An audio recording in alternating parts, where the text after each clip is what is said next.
but number 9 Kansas fears no cats. When you're Kansas, you get everybody's best shot. Lexington is ready for a battle of the Blue Bloods. A Sonic blockbuster season continues in Saturday primetime, presented by H&R Block.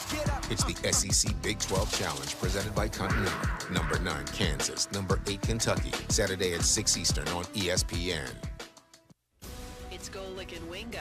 The AFC Championship game between the Chiefs and the Patriots was the highest-rated show on television since Super Bowl 52. So this just in, people still watch football. Wait a minute, a bunch of young quarterbacks started to play pretty well? And wait a minute, a bunch of our better Hall of Fame quarterbacks weren't injured and out and off the field, and all of a sudden football is more interesting and more fun to watch? Huh. Golick and Wingo, weekday mornings at 6 Eastern on ESPN Radio and ESPN2. ESPN Plus, the new sports streaming service powered by ESPN, provides fans exclusive access to live events and original programming for only $4.99 a month. Simply download the ESPN app. The Watch tab at the bottom allows you to stream thousands of live events and exclusive original and on-demand content. ESPN Plus is also available on your laptop at ESPN.com and the ESPN app on TV-connected devices. Purdue, Ohio State. 5 seconds to go. Got it! Are you serious? Coverage begins tonight at 6:30 Eastern on ESPN Radio and the ESPN app. Presented by Peloton. Hi, it's Paul Feinbaum. We're back live taking your phone calls, 855-242-PAUL. I'm an idiot. You're a genius. Okay, that I agree with. The Paul Feinbaum Show, Wednesday at 3 Eastern on the ESPN app and the SEC Network.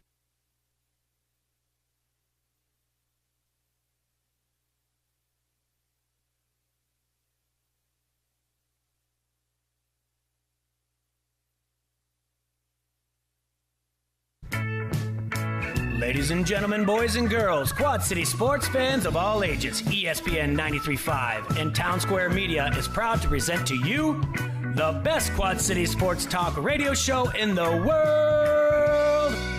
With the face who runs the place, T-Roy, the OG on the marquee, Jaybird, and the cat who runs the chat with the stats, Statman Surge. We are Don't Hassle Us, We're Local. We're not a Quad City Sports Talk radio show.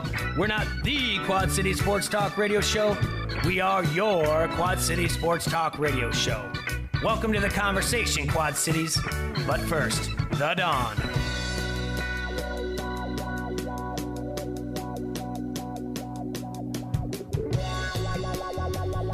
Good afternoon, Quad Cities.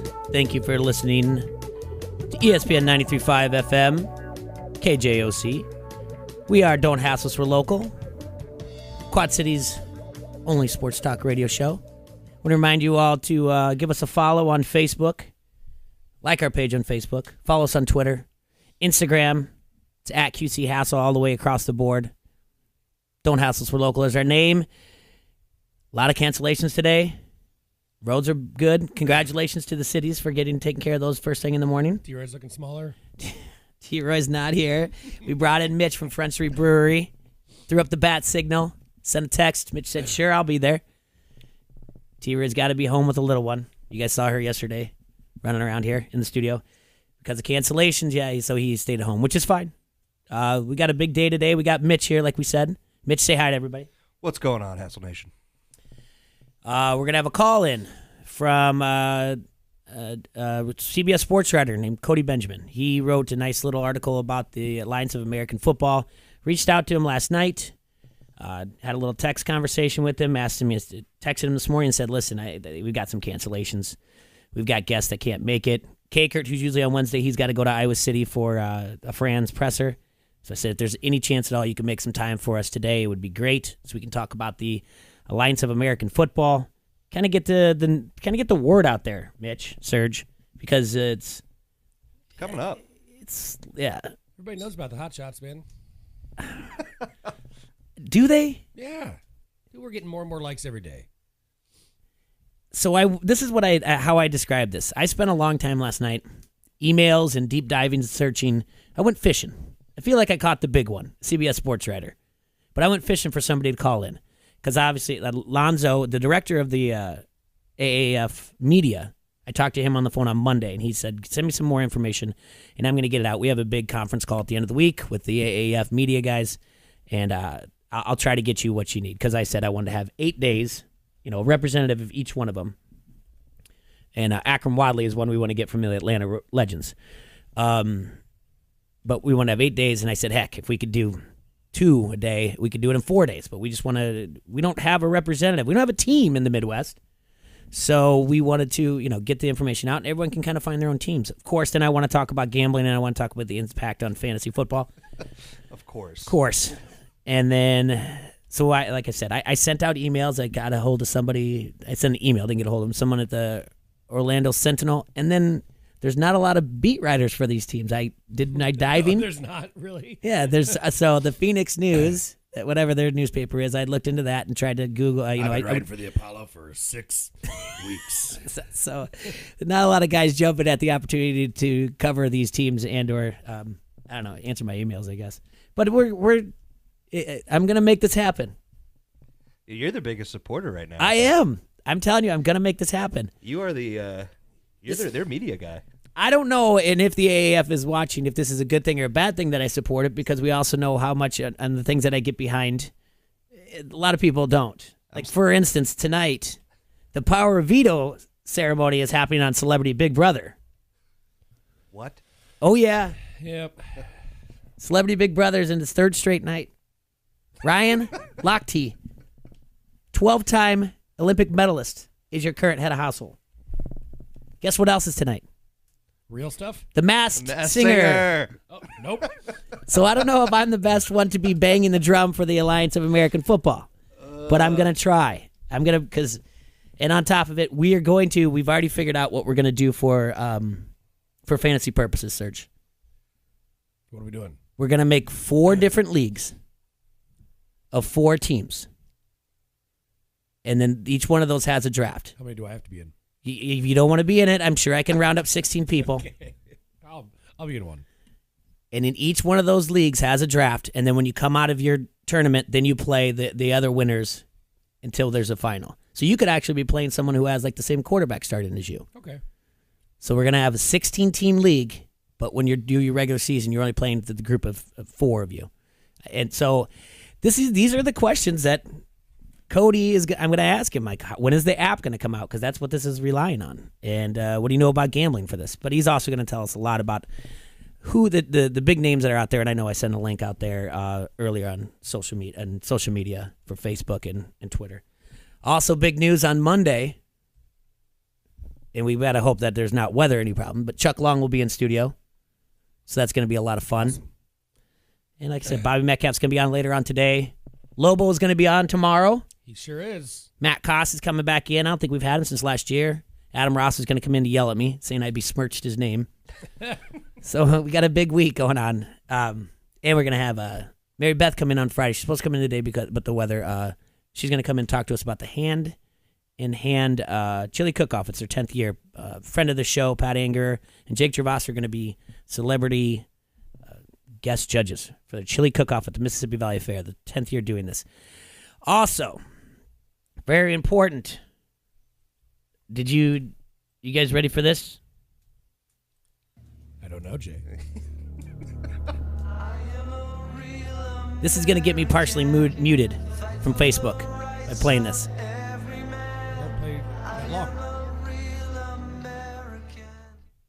35 years ago, Hulk Hogan dropped a leg drop on Iron Sheik to win his first ever WWF Heavyweight Championship.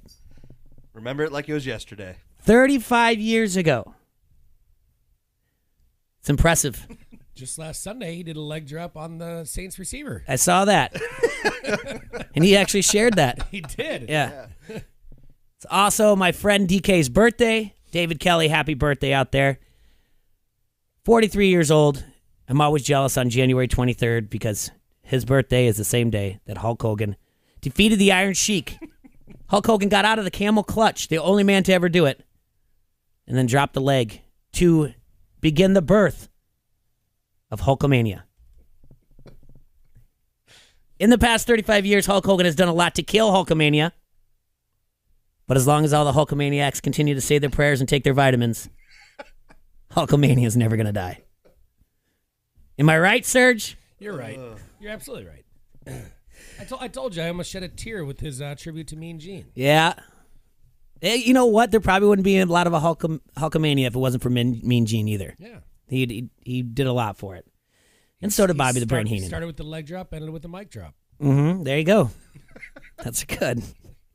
I wish he would have tweeted that out. I still can. HH. That's how he ends his tweets. Right? HH. All right, Mitch. Later on when we talk about the prices for everything that's going to be going on at the Super Bowl, I want to ask you about things in Indianapolis. Did you ever work a Super Bowl there? No. Okay. Before my time. But you worked Big Ten? I know we've talked about this before. You were championship or? I didn't work it, so it's all staffed by like Lucas Oil Stadium staff for those big events. I'd just be there for Colts game days. Mm-hmm. But I did go to a Big Ten championship game as a spectator. Did you? All right. So something like this. So tell me again exactly what you did at Indianapolis Colts for the people that don't remember having you on before. Yeah. So I am their seasonal help. I am actually like a branch of the ticket department, and what I do is just kind of quality assurance for guest experience. So handle any in-house issues, try to solve any guest complaints, concerns, anything like that, and just make sure everybody's having a good time, really. All right, so there was never really a follow-up. So the Chiefs game against the Colts, right? The Colts lost the Chiefs, right? Are you talking about the playoffs? Yeah, I'm talking about the playoffs. Yeah. Yeah. Uh-huh. You remember when the guy threw the snowball? Yeah. Oh, yeah. What would happen? How does that work in Indianapolis if someone threw something on the field like that? So there's a phone number that you can text, actually, and there's like banners posted all along the stadium where if you see an issue or something that arises during the game, not to like grab security or anything, you don't have to leave your seat. You just text this number with the word issue and your section number, your seat number, and kind of a small description of the incident. And that way that goes straight to dispatch, and they get like security or like the CSC staff that works those games. That's a security company, a private security company we hire out, and they'll be over there in a minute to deal with it. And that way you stay anonymous, you don't have to miss any of the game, and then hopefully the situation is righted in a timely manner. So basically you're telling people to be tattletales. I mean, I don't want my fan base represented like that. If you got somebody throwing snowballs onto the field, Mm-hmm. kind of distracted from the game, being a nuisance, I'd want them out of there. Because as a fan of a team, I don't ever want to be associated with, you can't go to that stadium. They're hostile. They call you names, anything like that. I heard some pretty bad reports coming out of Kansas City because Irsay gave away, quite a few tickets to the game, and I knew somebody that won and said that he had a very difficult time wearing his Colts blue and Arrowhead, which I get it. You get riled up for a playoff game. You don't want everybody to feel welcome there, but that's kind of a different approach we take at Lucas Oil Stadium. It's probably a reason why, like 4 years running, #1 stadium experience in the NFL. Because of you. Yeah, absolutely. Shouldering that load. Baby. I don't think you needed to do the tattletale text line because they had that guy on camera within seconds. Yeah. His response time was probably a lot shorter than text. Yeah. Hopefully the guy was smart enough to go to some other section and then take off and go back to his other section, but I'm sure someone texted on the tattletale line. All right, we got to take a quick break. Talk more about the NFL before our 12:30 flip. That's how quick it's going to happen, the AAF. Super Bowl's going to be done, and the following Saturday, boom, more football. Perfect. Yeah. Hey, Quad Cities, stop going to your favorite social media sites asking for suggestions of where to get your oil change, who does the best tattoo work, or the best place for lunch in the Quad Cities. Pick up your Locals Love Us guide. An easy-to-navigate table of contents helps you find whatever you're looking for. Or go to their website at localsloveus.com, click on Quad Cities, and then browse the favorites. It's so easy to use, they even rank the most popular places for you. While you're on their website, don't forget to vote for our show, Don't Hassle Us, We're Local, and all of our sponsors. Locals Love Us, your guide to the best. Good job, Serge. Hey, this is Goose, PA announcer for the Quad City Storm, and you're listening to Don't Hassle Us, We're Local on ESPN 93.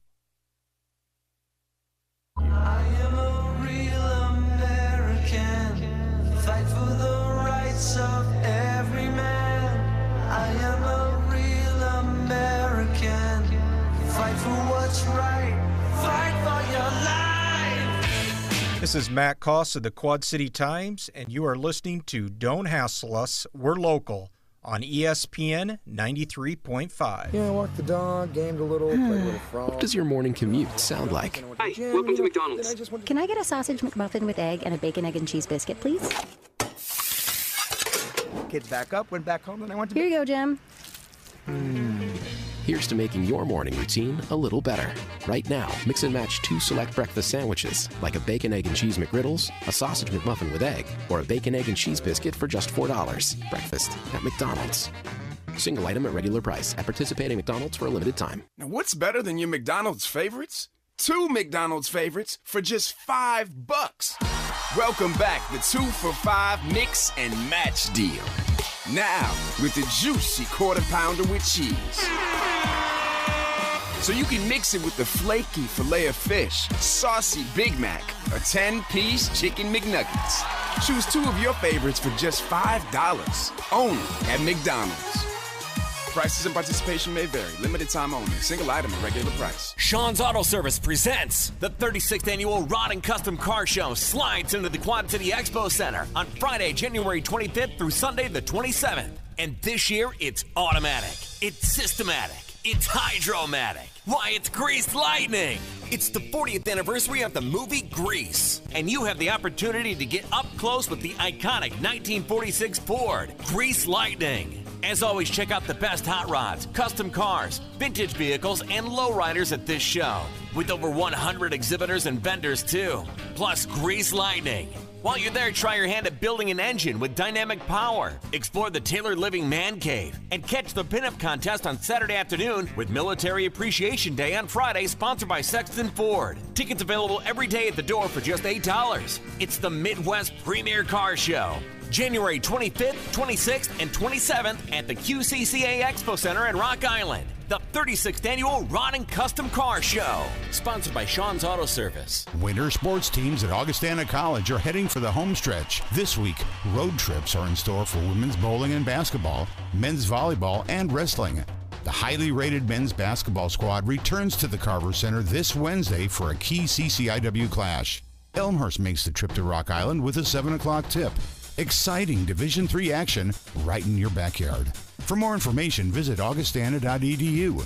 Augustana College, a family-friendly front row seat to big-time small college sports. ESPN 93.5 wants you to be an insider. Access great contests and giveaways and be in the know at ESPN935.com. Brought to you by Necker's Jewelers, where the Quad Cities gets engaged, and ESPN Quad Cities. From local to global, ESPN 93.5 has you covered with your Quad Cities sports talk show. It's Don't Hassle Us, We're Local. Talk sports with your favorite foursome, T-Roy, Jay Bird, Serge, and you. Weekdays from noon to 2 on ESPN 93.5.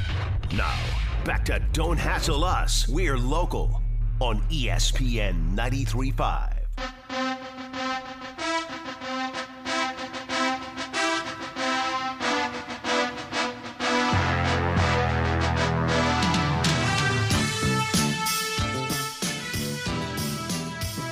Good afternoon, ladies and gentlemen, boys and girls, Quad City sports fans of all ages. 12:16, soon to be 12:17. Just saw a little thing on the afternoon news. Our boy Cedric says we got 6.4 inches of snow. I'm gonna take the over. Yeah. I'm gonna take the over on that.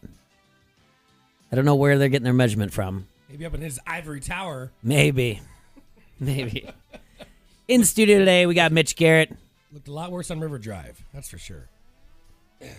Serge is on the Vans Pizza Pub and Grill Facebook comment line. Feel free to leave a comment. You can always call into our show, 391-3776. And I'm Jay. All right, Mitch. What did you think about the, I know your Colts weren't in the championship game. What did you think about the 8 hours of football on Sunday? I mean, the games themselves were great. It's a bummer to have it kind of overshadowed by all these refereeing issues and kind of taken away from the great play on the field.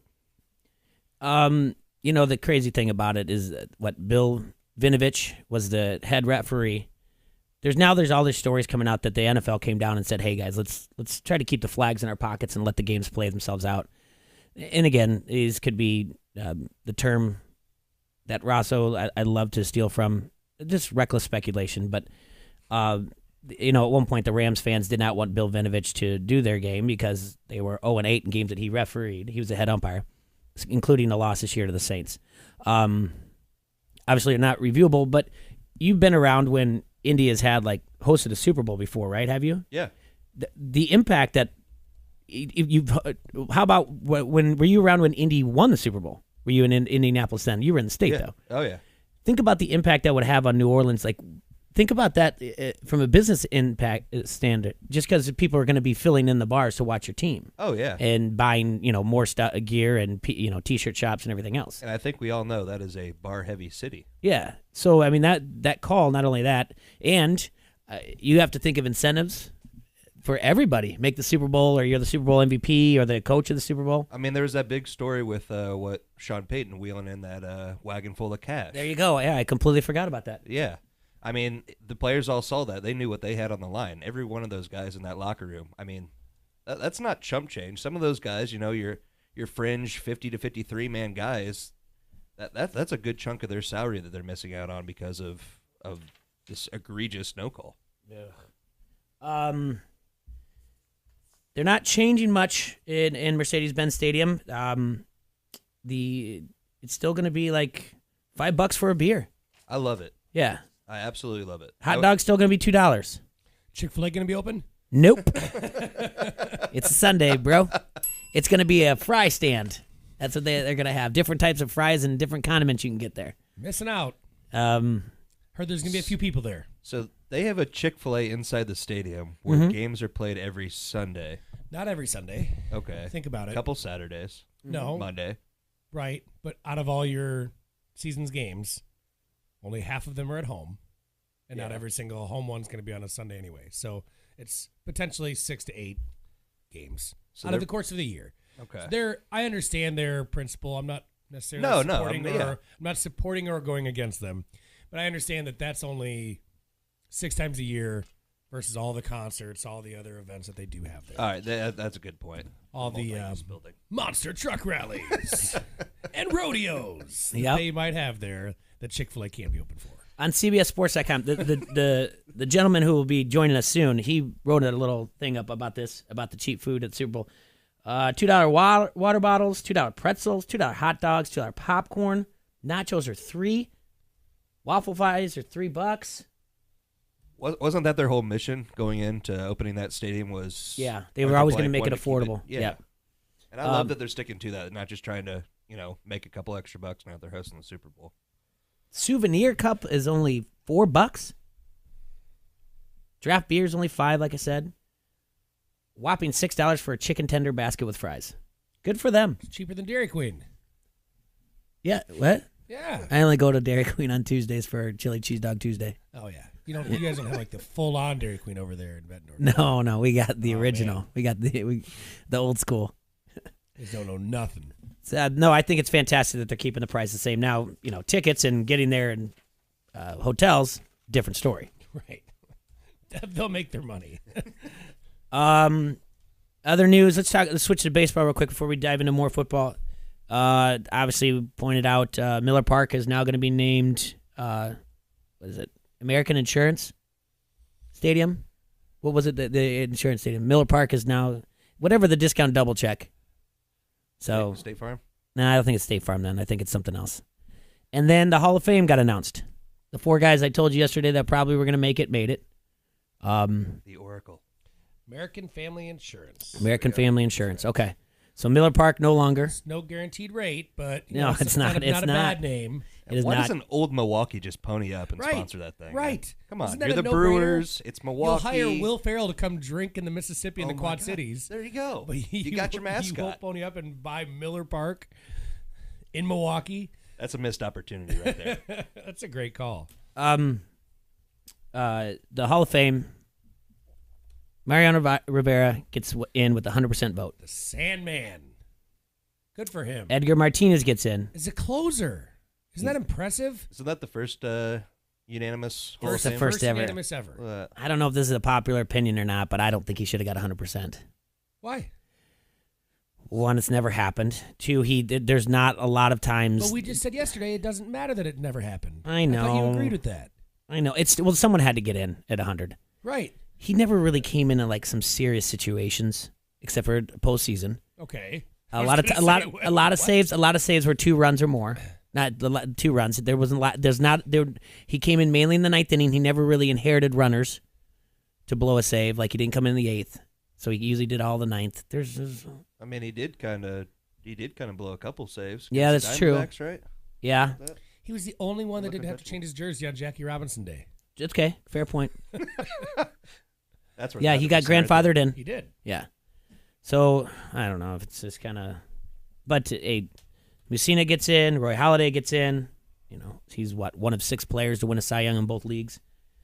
So yeah, good for them. I just where are you at on Bonds and Clemens? You know, that's tough because are you going to completely leave an entire seemingly decade plus out of the Hall of Fame? Like, we all know that a lot of these guys were using performance-enhancing drugs at the time. Do we just, the proverbial asterisk on this whole generation? But that kind of cheapens some of the guys that did it the hard way. I don't like Barry Bonds personally, so I have a hard time seeing sympathy for him. I don't think he's done himself any favors with how callous he's been with the media. But at the end, I think you just put him in there. You put him in there, you put Clemens in there, you put McGuire. I mean, these were the best players at the time. And yeah, that's so we got some comments out there saying, it should have been a position player. Brebner out there in the Vans Pizza Pub and Grill Facebook comment thread said Ken Griffey Jr. deserved that 100%. He did too. I agree with that. Mm-hmm. What did we say? Who are some of the other ones? Babe Ruth. Well, that was the good call. If the Babe doesn't get in, nobody's going to get 100%. That was like the first year is the year after he retired. He basically, not only is it the house that Ruth built, it's the Hall of Fame is the house that Ruth built. It was the very next year, and I don't think people understood what was going on then. Egregious calls. How do you not unanimously select Babe Ruth into the Hall of Fame? Well, that's the crazy thing. And then can you imagine being in that meeting? I don't know, guys. Mitch, don't think he deserves it. What do you think? Yes, he's in. Jay, what do you think? Yes, he's in. Serge? I don't know. So for the rest of the you're setting the precedent for the rest of the time. You're the person that from there on out everyone goes, well, Ruth didn't get 100%. No one else should. They don't realize at the time they're doing. But what was the one? The Tom Seaver one. He was 5 short and 3 didn't turn in their ballot. One guy was getting over heart surgery and just didn't read his thing. And right. One guy forgot to set his lineup. Yeah.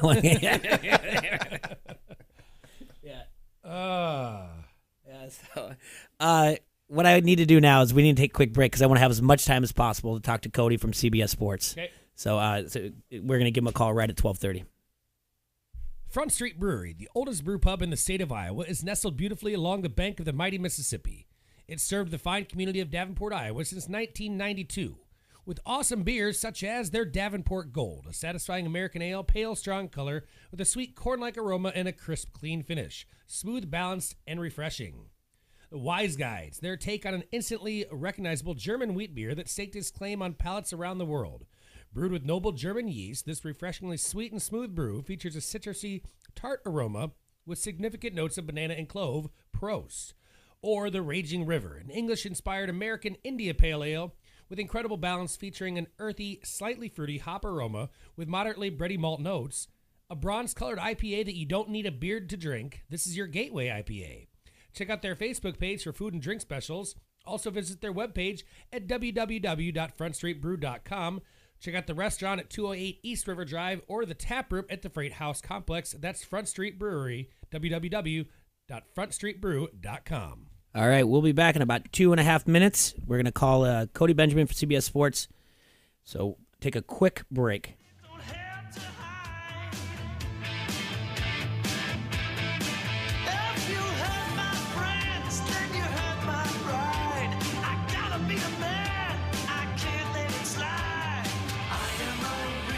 This is Josh Sides, head coach, St. Ambrose University Esports. You're listening to Don't Hassle Us, We're Local on ESPN 93.5. Get more more with McGrath. Everybody wants the best price. The best start? The McGrath Used Car Superstore of Davenport. On the phone, Gavin McGrath. No question, you will get more dollar-for-dollar value with McGrath. SUV shoppers get more all-wheel drive and four-wheel drives with McGrath. We have SUVs starting at $89.88. That's how you get ready for winter. And always get more trucks with McGrath. The McGrath Used Car Superstore of Davenport is Iowa's best used truck selection, including McGrath certified 4x4 pickups, F-150s, Rams, Sierras, Silverados from $10,988. Prices for every budget. With Budget Boulevard vehicles starting at $49.88. And bad credit, good credit, our #1 credit team works hard to get you approved. It's a great time to buy best of the best year-end trades, lease returns, over 2,500 vehicles available at McGrathAuto.com. The McGrath Used Car Superstore of Davenport, 4518 North Brady Street in beautiful Davenport.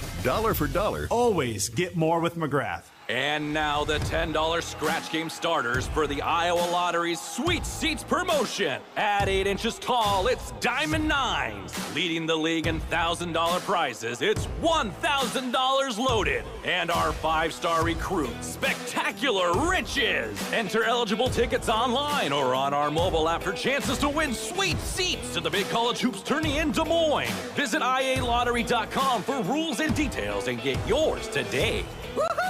Local 4 News has a question. What do Hawkeyes, hair, and dancing have in common? Well, if you're Levi and Landon Paulson, twin linemen for the Iowa Hawkeyes, the answer is plenty. Well, if we raise $10,000, we cut your hair. I said, you know what, might as well do it. And they'll do it at Iowa's annual Dance Marathon event, which raises millions each year to fund cancer research. It's touching how many people can come together and raise money for one cause. Find out how you can be a part of this inspirational event tonight at 10 on Local 4 News, your Hawkeye headquarters. Now, back to Don't Hassle Us. We're local on ESPN 93.5. Fight for what's right. Fight for your life.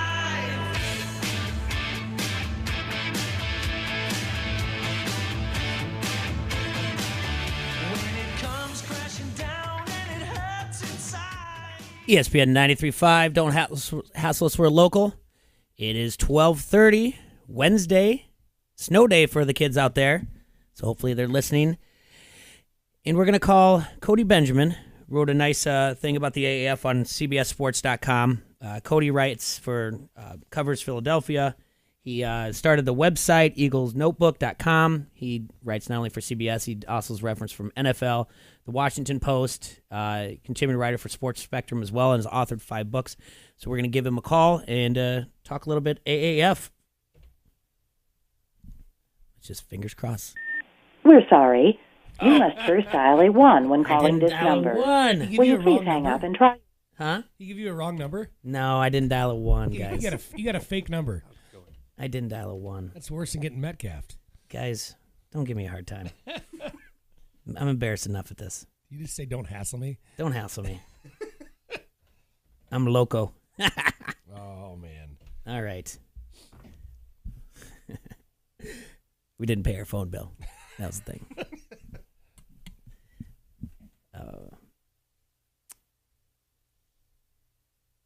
Dead air. That's okay. Oh. Please try your call again. What? We're sorry, your call did not go through. Oh, my goodness gracious. Want me to hop on and pay the bill real quick? No. Let me Venmo some money in. 1, 7. This is crazy. This is why we needed the screener. What do you mean? You're doing great. I appreciate the support. This is what keeps it fun. I really appreciate the support. All right. Now I think I got everything under control here. I like it. We're sorry, your call did not go through. Will you please try your call again? All right, I'm going to message him. Okay. You got the number on there, right? Yeah. Okay. All right. We'll talk to the people, Serge, for me while I send this text. No problem. Hey, thank you. So, cover up my mess. Well, I mean, give me a topic, buddy. what do we want to talk about? What's next here? You know what I really want to talk about, because it was on the Vance Pizza Pub and Grill Facebook comment line, and I agree with Brebner. I'm not a big Chick-fil-A guy. I'm not either. This is a topic that people will fight over. I was nervous. I'm like, because you don't ever want to bash or voice your opinion one way too strong than the other. But you know what? I'll say it. I think Chick-fil-A sucks. I just said on the radio. Not sucks. I mean, come on. Those are the best nuggets in the game, man. Have you been to a Wendy's? Okay, all right. The spicy nuggets. Oh, the first one I named. All right. The spicy nuggets that aren't even on the menu anymore, but you know what? You can still make them spicy. But they're in a different. You got a guy. Wendy's is in a different league. Chick-fil-A, Erickson said it here. Will you put mayo on my sandwich? Here's a packet. All right, Cody. Polynesian sauce. Hey, this is Cody. Hey, how you doing? This is Jay. You're on with Serge and Mitch, so if you hear different voices coming from different areas, there's 3 of us here. I don't know why our phone call wasn't going through to yours, but I appreciate you calling in. No problem. Where are you from? Where are you at right now, Cody? I'm actually in Mankato, Minnesota. Oh, really? So I'm from the closer to the Philadelphia area, but I've been in Minnesota the last couple of years. So yeah. Oh, okay. But it's Philadelphia, so you're a big Eagles fan, right? Yeah, I grew up watching the Eagles, and I was able to. It just so happened that obviously they made the Super Bowl, and they were out here in Minneapolis, so I was able to go and cover that. So that was a lot of fun. Oh, that's fantastic. Thank you. First off, thank you so much for getting a hold of me. I feel like I was out there last night sending a lot of. I've been doing it for the last couple weeks, trying to get some people to talk about the AAF. So since you are in the Midwest and there's not a team in Minneapolis or Chicago or St. Louis, have you kind of noticed that even though they're 3 weeks away from kickoff, that there isn't a big following right now? Well, I think just in general, I think that they're going to have, it's going to take time for them to build a following all over the place. I would imagine that, in the Midwest, it's probably there's not so much just because there isn't a team that's going to be out promoting and all that. But still, I think even in those areas, even like a San Diego where the Chargers lost, but they're in there now, I think it's going to take time just because this is not, we've seen startup leagues before, and a lot of times they don't work. So it's going to take time and take player recognition, I think, for it to build interest. How did you decide to? Because you write all over for CBS Sports. Like we just referenced your what you wrote about the Super Bowl and the price and how they're keeping the concessions at a decent price and everything. How did you pick up on the AAF? Well, CBS Network and CBS Sports Network, they're going to be broadcasting some of the games, but it's just, when we hear about anything that's related to the NFL, that's kind of in the wheelhouse there. So, we just kind of got plugged into there. I was able to talk to Hines Ward, who is doing some of the advising for the league. So, when you have a new league coming out, they're obviously looking to promote it as well. So they've got people out there that are willing to talk about the league, and they all seem pretty excited about it. Hines Ward was pretty helpful in explaining some things. So, it's just kind of taking off from there, and we'll be following it coming up when the season starts. So you did some notable coaches and players on your thing that you wrote for the AAF. How close have you been following the teams? Pretty closely. Obviously they had a quarterback draft, so they did a little bit differently than I think other leagues have done that. They did kind of you get to either keep a quarterback that's been allocated to you in your region, or you can pick someone else's. So I think, trying something different in that way was kind of cool to follow. Again, not sure how much of a national following that something like that has, but as they pick up players, I think that's kind of what draws you to specific teams. Trent Richardson going to Birmingham, obviously coming from Alabama there. Josh Johnson, who played in the NFL just this year, quarterback, is going to play for San Diego. So, those are the things that help you follow the teams closer. They have, they make available for fans the entire, transaction list on their website. But many of these players, people haven't heard of yet, so it's going to take some time. But yeah, I think, the coaches have been set for a while now. I know Brad Childress resigned. He was going to coach the Atlanta team, so that's the only one that really made a change. But otherwise, they've been pretty set up now for a while. Yeah, the names, it at first comes out, the names, and you're like, oh, yeah, I think I know that guy. And then you can click on him and do a little bit more, and you're like, oh, I definitely remember this guy. I remember Scott Tolzien. He's also in the Birmingham Iron for playing for Wisconsin. And then, you've got Zach Mettenberger at Memphis Express, from LSU. Garrett Gilbert on the Apollos. Is there any? Do you have any news right now as far as how the app is going? Well, the only thing that they kind of kept it under wraps for a while, as far as because when they first announced the league, and every new league is going to say, we want this to be all about the fans, and that's always said. But they really made an emphasis to try and make this, they want the game day experience to be fan oriented. And so the big news of that, and this first came out in September, was that this app that's going to broadcast the games, the same screen that you're watching the game on, you'll be able to bet on the game, essentially play fantasy, bet on the game as you're watching it. And so that's different from anything that we've seen so far. Obviously, the NFL has taken a little bit of a different approach, a slower approach into kind of integrating that. And it seems like they're going to go head on with that. So as far as the app goes, not a whole lot of details outside of just watching the game. But I think fans could be excited just for the fact of trying something like that, where it's, you're watching the game and you're betting on it. You have the ability to bet on it legally as you watch it. So that's the big, I guess, news piece for the app.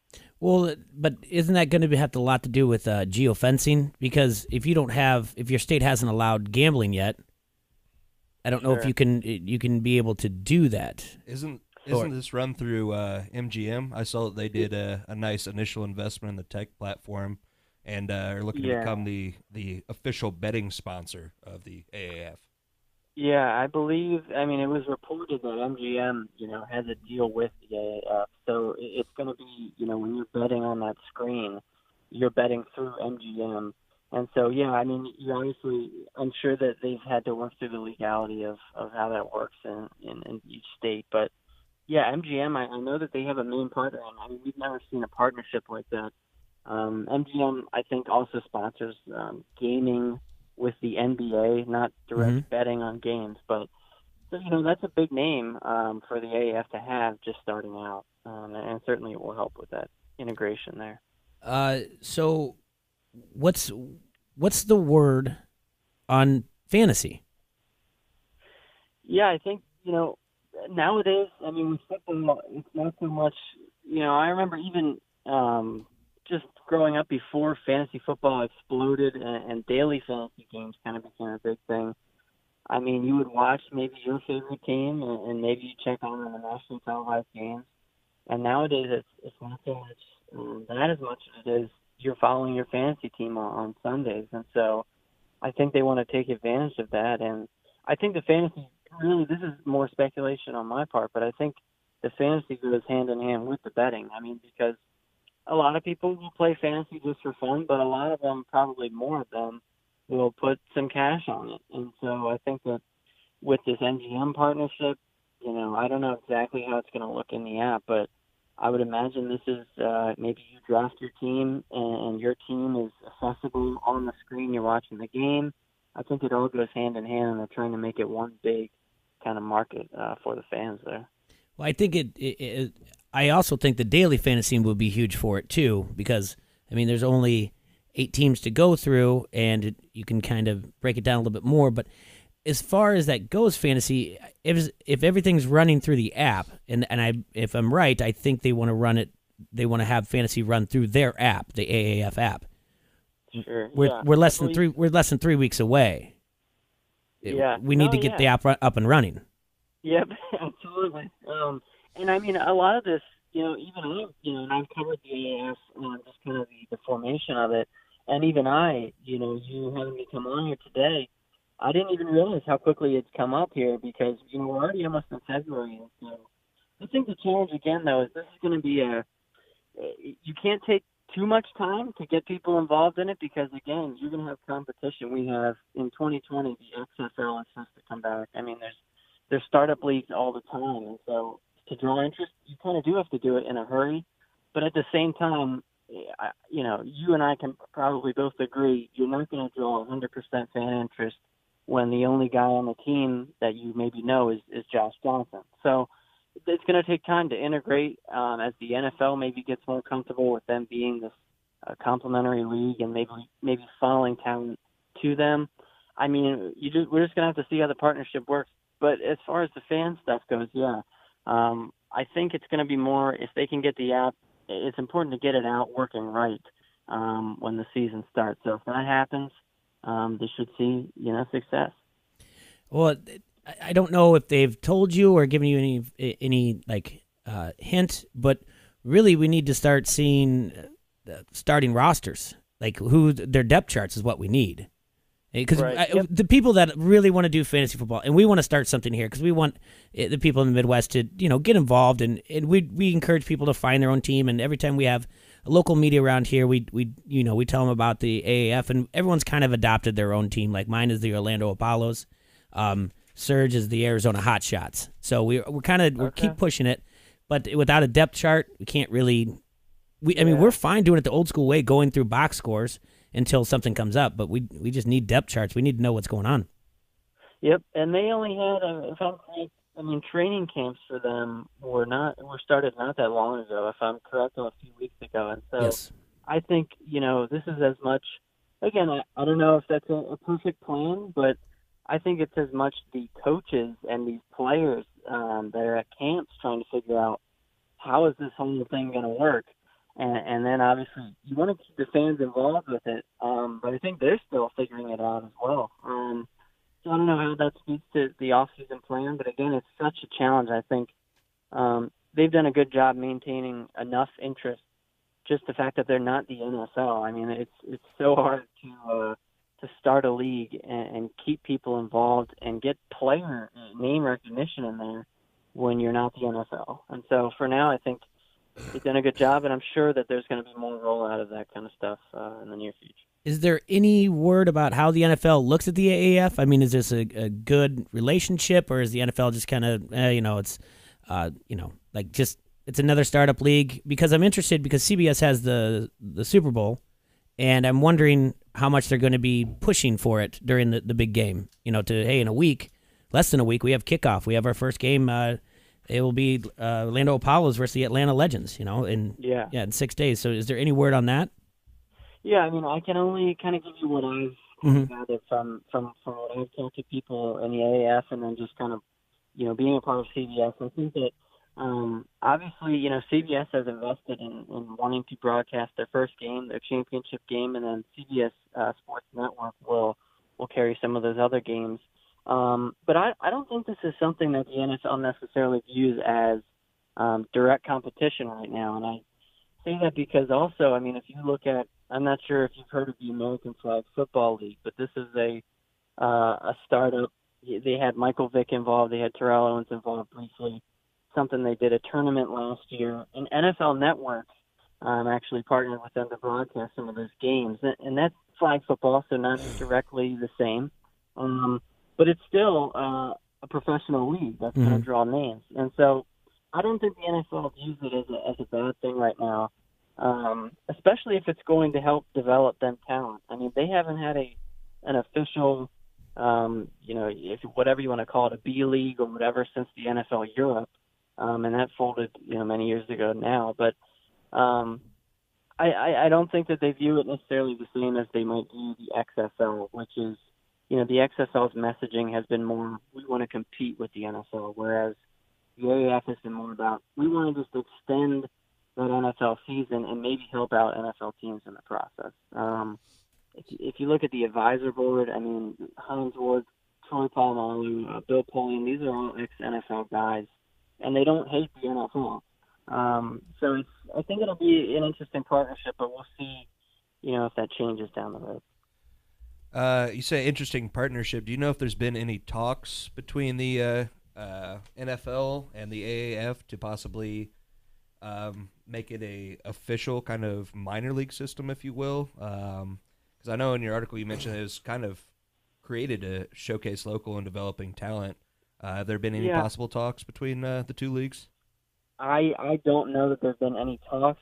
All I know is that, for instance, when I spoke with Hines Ward, who is the player relations executive for the AAF, I think that, ideally, from the AAF's perspective, they would eventually, I don't think anyone would turn down necessarily if the NFL offers its hand and says, hey, we want to team up.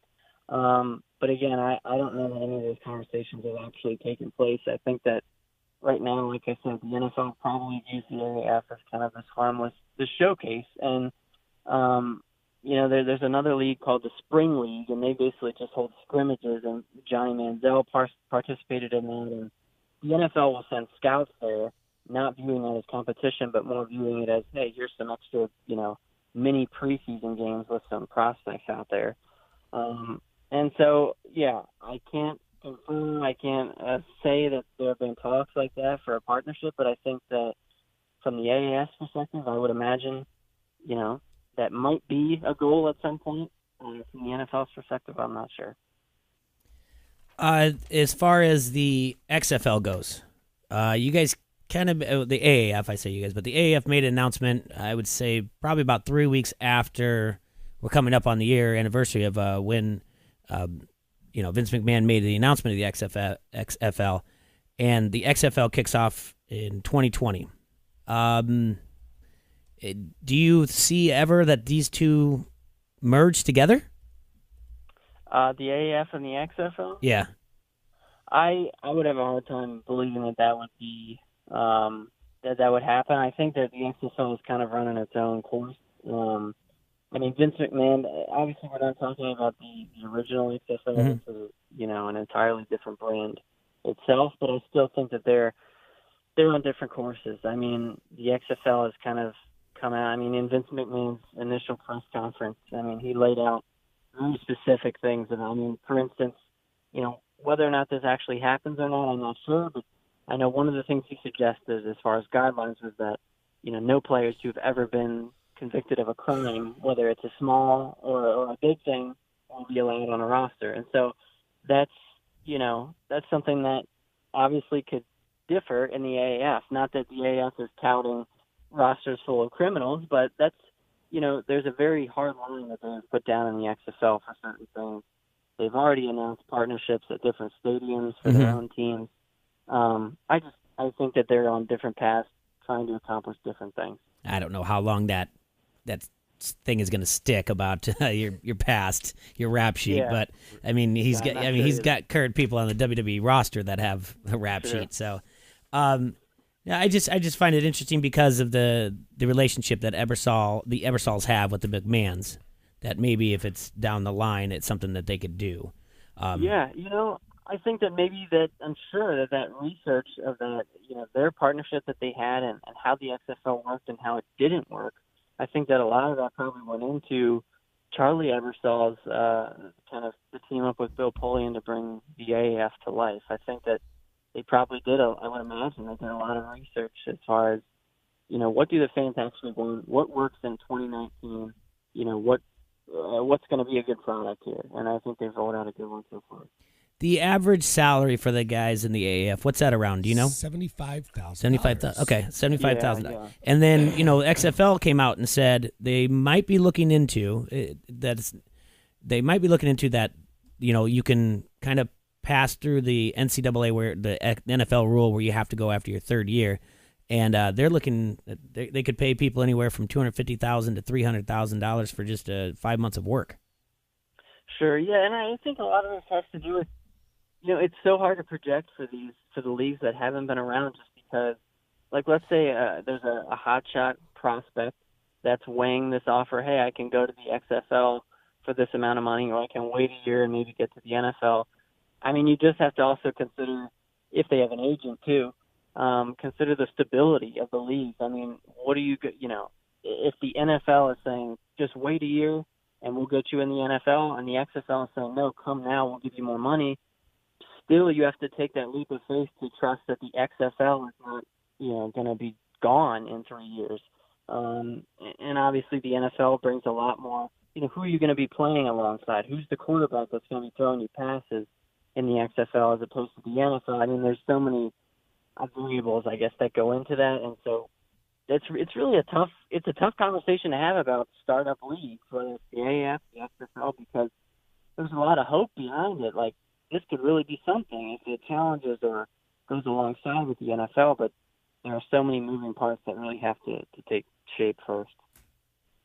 So does CBS just get a hold of you, send you an email and say, like, listen, I need you to, you're going to put something together for the AAF. We need you to start, are you going to be the writer for the AAF, or is it their team of you, or is it just that they wanted you to just do this piece?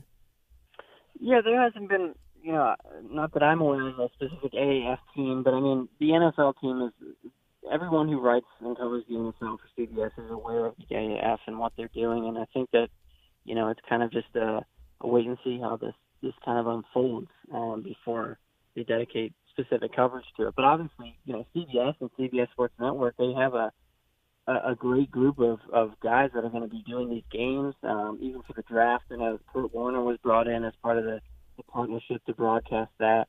And so, there's a devotion to covering it. But, as far as my role in that, I've worked with the NFL team a lot, doing a lot of NFL coverage, and so that just kind of got lumped into there. Do you, looking at these 8 teams, do you have a front runner?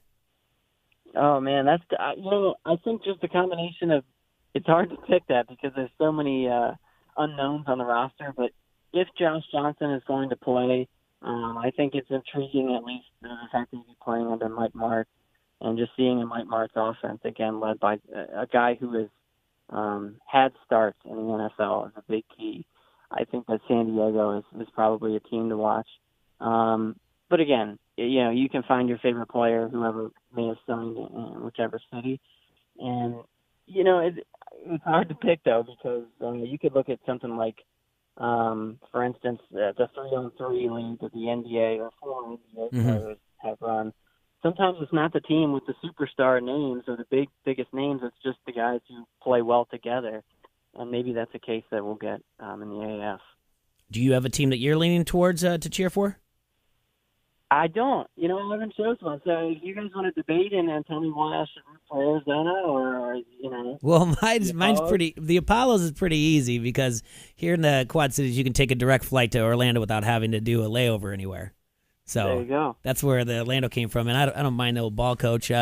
Serge, why'd you take the Arizona Hot Shots? Well, I like Arizona. There you go. I'd much rather be in Arizona than I would be Iowa right now. Okay. And I just like the name. Hot Shots. It's cocky. Our other guy, Usual, is in here. He has the San Diego Fleet. He was a Marine, so he spent some time in San Diego. Yeah. And then Mitch is in right now, sitting in for Mitch. Where are you leaning at? I think I'm torn between the Memphis Express and the Orlando Apollos. You might as well go with Memphis just to spread out the. Yeah. Well, we've got guys that are on the Memphis Express. I mean, I know, and then Birmingham Iron. No they got pun intended there. Yeah. I know, and then Birmingham Iron. Their uniforms are pretty good. They're riding that express train. Yeah. The crazy thing is, I go to the Orlando Apollo site, and the one shirt I want is still sold out. So. Well, I mean, that means there's a big fan base there, I guess, and you're gonna have competition when you fly down there. Yeah, Cody, I want to thank you so much for your time and answering when I messaged you. Let's continue talking, and hopefully, like right before kickoff, we can talk to you in 2 weeks, maybe. Or 3 sure, weeks? Yeah, 3 weeks. As the season gets underway, I mean, I'd love to chat more about how the league's unfolding, how things are developing. All right, now and I'll let you know how we're building our fantasy. And if you get any inside information on anybody, just text me because I need that for my fantasy league. And if you know anything about when the app's going to launch, give me a heads up too. But I'll keep looking for it. Cody, plug your social media and anything else. Sure. Yeah. I mean, you can find coverage of the AAF when we're doing it, and also NFL stuff just on CBSSports.com/NFL. They're actually launching an AAF page. So there will be a page just devoted to that as well, so keep your eyes peeled for that. Otherwise, you can follow me on Twitter at Cody J. Benjamin. And, looking forward to the season getting started here. And you've authored 5 books. All of them are available on Amazon? That's correct. Yep, there's a few about the Eagles, so I don't know if you – so who are you rooting for out there in Iowa in the NFL? Are there? There's a few. Just a few. Yeah. I mean, who are you rooting for in the NFL? Oh, it's mainly Bears. They don't like it. It's mainly Bears down here. It's a big mix of Bears, Vikings, and Packers. And then you then you have a weird fraction of Denver Broncos and another strange faction of Cowboys. And then there's there's 3 people that are cheering for the Rams. And a Colt fan. And there's a Colt fan. He's from Indiana. We'll give him that. So it's mainly Bears, Packers, Vikings. So how did you end up in Mankato from Pennsylvania? Well, I graduated college near Pittsburgh, so I grew up closer to Philadelphia. Went to school near Pittsburgh, and then ended up getting a job at a newspaper out here. Got married in Minnesota, and so been used to the colder winters the last few years. Gotcha. All right, so follow him on Twitter. It's Cody J. Benjamin, and he writes all kinds of stuff. He just did something for the NHL. You have a lot of good content out there. Are you ever on Will Brinson's Pick Six podcast? I know you write the wrap-up for it. Sure, yep. I haven't been on the podcast yet, but doing a little bit more with NFL in the next year, so that could be a possibility. Awesome. Cody, thank you so much for your time. I'll be in touch. I appreciate you answering the phone or calling us when it didn't work, and in such a short time, making time for us. That's been great. Thank you. Yeah, no problem. You guys have a great day. Yep, we'll talk to you soon. Thanks, bud. All right. Good. All right. We'll take a quick break. We got to get Bobby in from Quad City Times. Do you want the latest in TV and security technology but don't know where to start? Call Done Right TV and Security Solutions, your Dish premier local retailer, to get started today. They'll take the guesswork out of choosing the latest smart home technology with your budget in mind. Dish has been a leader in technology for years. The Hopper Smart HD DVR interacts with your smart speaker to change channels, pause, and fast forward with just the sound of your voice. Sign up today and receive a Nest doorbell system free courtesy of Done Right. So call 866-84-RIGHT today and let Done Right provide local professional installation with personal service that's trusted by thousands of homeowners and businesses in the Quad Cities. Restrictions apply. Requires an internet-connected Hopper. That's Done Right TV and Security, 866-84-RIGHT. We will be right back. Don't Hassle Us for Local on ESPN 93.5. You gotta take a stand, it don't have to hide. If you hurt my friends, then you hurt my pride. This is Adam Rosso from Hawkeye Headquarters, and you are listening to Don't Hassle Us, We're Local on ESPN 93.5. When storm damage hits, All Major Restoration is your insurance claim specialist. Loose or missing shingles, dented siding, or damaged windows, All Major Restorations of the Quad Cities works with your insurance company to make the process quick and easy. The insurance company have people fighting for them. Let All Major Restorations work for you. When storm damage hits, think All Major Restorations. Residential, commercial, and industrial. Storm damage estimates are always free. All Major Restorations of the Quad Cities. 563-322-0060. Local 4 News has a question. What do Hawkeyes, hair, and dancing have in common? Well, if you're Levi and Landon Paulson, twin linemen for the Iowa Hawkeyes, the answer is plenty. Well, if we raised $10,000, we cut your hair. I said, you know what, might as well do it. And they'll do it at Iowa's annual Dance Marathon event, which raises millions each year to fund cancer research.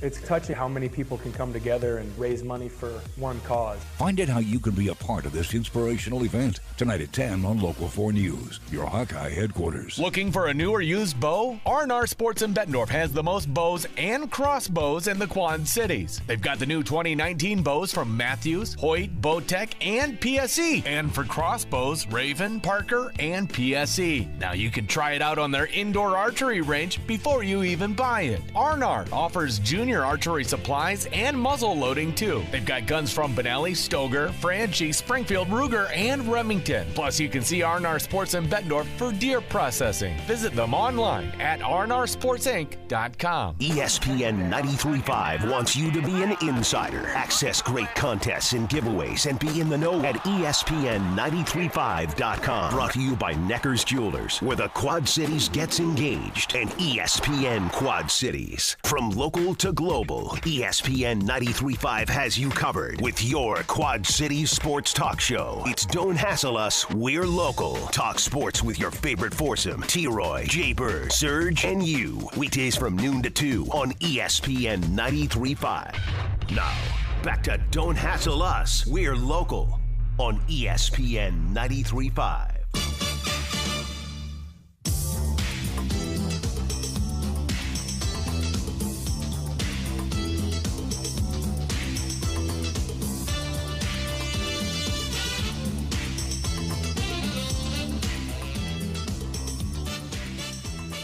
Welcome back to Don't Hassle Us, We're Local, ESPN 93.5. I want to remind everybody to go ahead and give us a follow on Facebook, like our page, share our videos, go on Twitter at QC Hassle. Please follow us there. Same thing, Instagram at QC Hassle. You can leave a comment.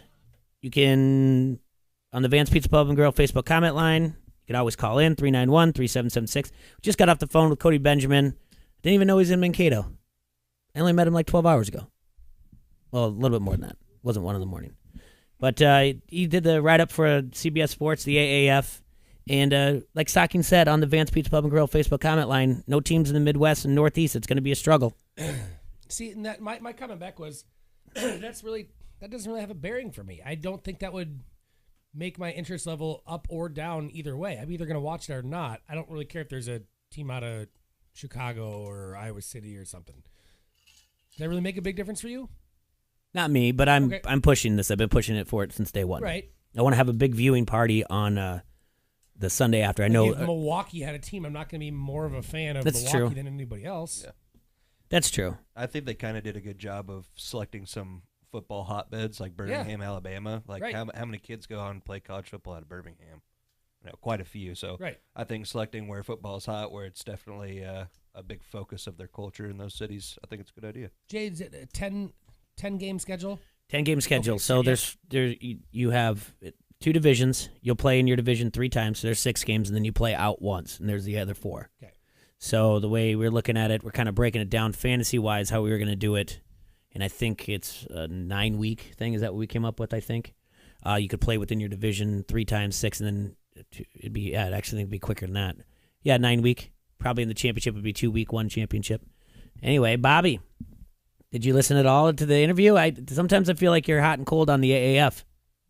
I listened for like 5 minutes driving in. Yeah. What did you think? Does this give you any interest at all? What channel is it going to be broadcast on? CBS. And then 1 game will be on CBS Sports Net. So it will be on CBS? Yeah. Well, I think only the first week is the only time the Saturday night games are both at the same time. The rest of the time it's 2 p.m. and 7 p.m. on Saturdays, 3 p.m. and 7 p.m. on Sundays. If it's on network television, I may watch a couple games. Yeah, it will be. Okay. Yeah. CBS is scheduled to broadcast the AAF's February 9th opening day, and then CBS Sports Network will carry 1 AAF game each week throughout the season. So, yeah, they'll be on CBS. I'm not as into it as you guys are. Well, we'll get you. Plenty of room on this bandwagon. We'll get you going. Give it time. So Bobby covers the Storm for the Quad City Times and also does local high school sports as well. Did you follow anything this weekend with the girls' state wrestling tournament? I did not. You didn't. You didn't go up there. Did Costco? No, we did not go. Okay. But, no, hats off to those girls. I know you had one of them on We had earlier this week. Ella on, and then on Friday before they left, we had Tatum and Sydney on as well. So, and those girls were fantastic. Yeah. I mean, well spoken. They were great, good sports and everything. And congratulations to them. Ella was runner up at 106, and then Tatum won her title at 113, and Sydney won at 126. So good for Davenport North and Davenport Central, well represented there, and that's history being made. Trailblazers. So, yep. So this week, last night actually, there was supposed to be a game at the Tax Slayer Center. Why did the game get moved? Scheduling conflicts. I'm not sure whether it was on this end or down in Evansville. Probably worked out for the best because with the weather, I'm not sure they would have played it anyway. Yeah. It's been a weird week for them because they haven't had a practice this week. Since with events going on at the Tax Slayer, there's no ice there, and then if there's no ice there, they got to go to the River's Edge. So they didn't practice Monday or Tuesday. They were supposed to practice this morning, but the roads were so bad they didn't get a practice in this morning. So they've had like 4 days off since the loss to Peoria on Saturday. So not ideal if you kind of want to work on some things, and they've got some new guys in there too. You'd like to get some ice time under you, but they don't have any right now. They go on the road this weekend, right? Yep. Down where are they at? That's a good question. I'll pull it up. I know I read it or whatever else. They're not home again until February 9th. So that's and that's the one where they paint the ice. Hockey Fights Cancer on February 9th, right? Yep. That's going to be an awesome one. Unfortunately, I have to go head to head with AAF opening day. So I feel that's bad. A shame. It's going to be a tough one. So no, but that's the one that I look forward to because I like that they get out there and paint the ice and they allow people to do that. So in February, you've got Hockey Fights Cancer Night. You got the Anti-Valentine's Night, Superhero Night, Pucks and Paws Day. There's winter dog races during that, and you bring your skates for post-game skate. And then College Night. Those are all in February. Superhero Night. Are you going to dress like your favorite superhero, Bobby? That's a tough question because I don't know which my favorite superhero would be. What would be in the top 3? Metcalf Man. Just say no. Just say no to everything. Just say no. I don't know. He roams the streets at night, waiting for that mugger. Give me your wallet. No, says Metcalf Man. He'd be surprised. Hey, can I have your wallet? Nah. I'm good. I'm good, thanks. I'm good, thanks. Yeah. So I'm assuming you don't want to be in our AAF Fantasy Football League. Oh. No, I'm good, thanks. At least.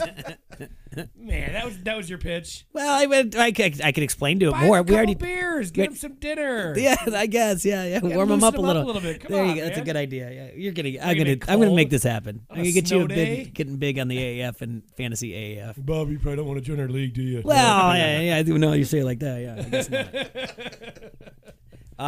What's your takeaways from this weekend's games? Peoria is just on another level. But at the same time, though, you look at that Saturday game, and they're 2-2 with 10 minutes left. Mm-hmm. I mean, they can compete with them. They just can't quite get over that hump. And they're a little bit in trouble right now. They're tied for the last playoff spot. They're going to have some tough games coming up here with a couple more with Peoria. Then they go on these road trips to Huntsville, Roanoke, Macon. There are only so many games against Evansville and Pensacola left on the schedule. So okay, they're going to have to put some together if they want to make the playoffs. Is that going to be halfway through April? Because the last home game is April 6th. So it'll be early April. Yeah. To start. Okay. Well, we'll keep an eye on that because that'd be great if they could make a push. Yeah, they're so close. It feels like. I mean, there's a lot of games they lose by a goal, and they've shown that they can play right with Peoria, who's the best team in the league, and then there's like a 10-minute stretch every game where they just sort of check out, and that's the problem with when you play minor league hockey. It's getting these guys to play consistent 60-minute games. A lot of times they learn.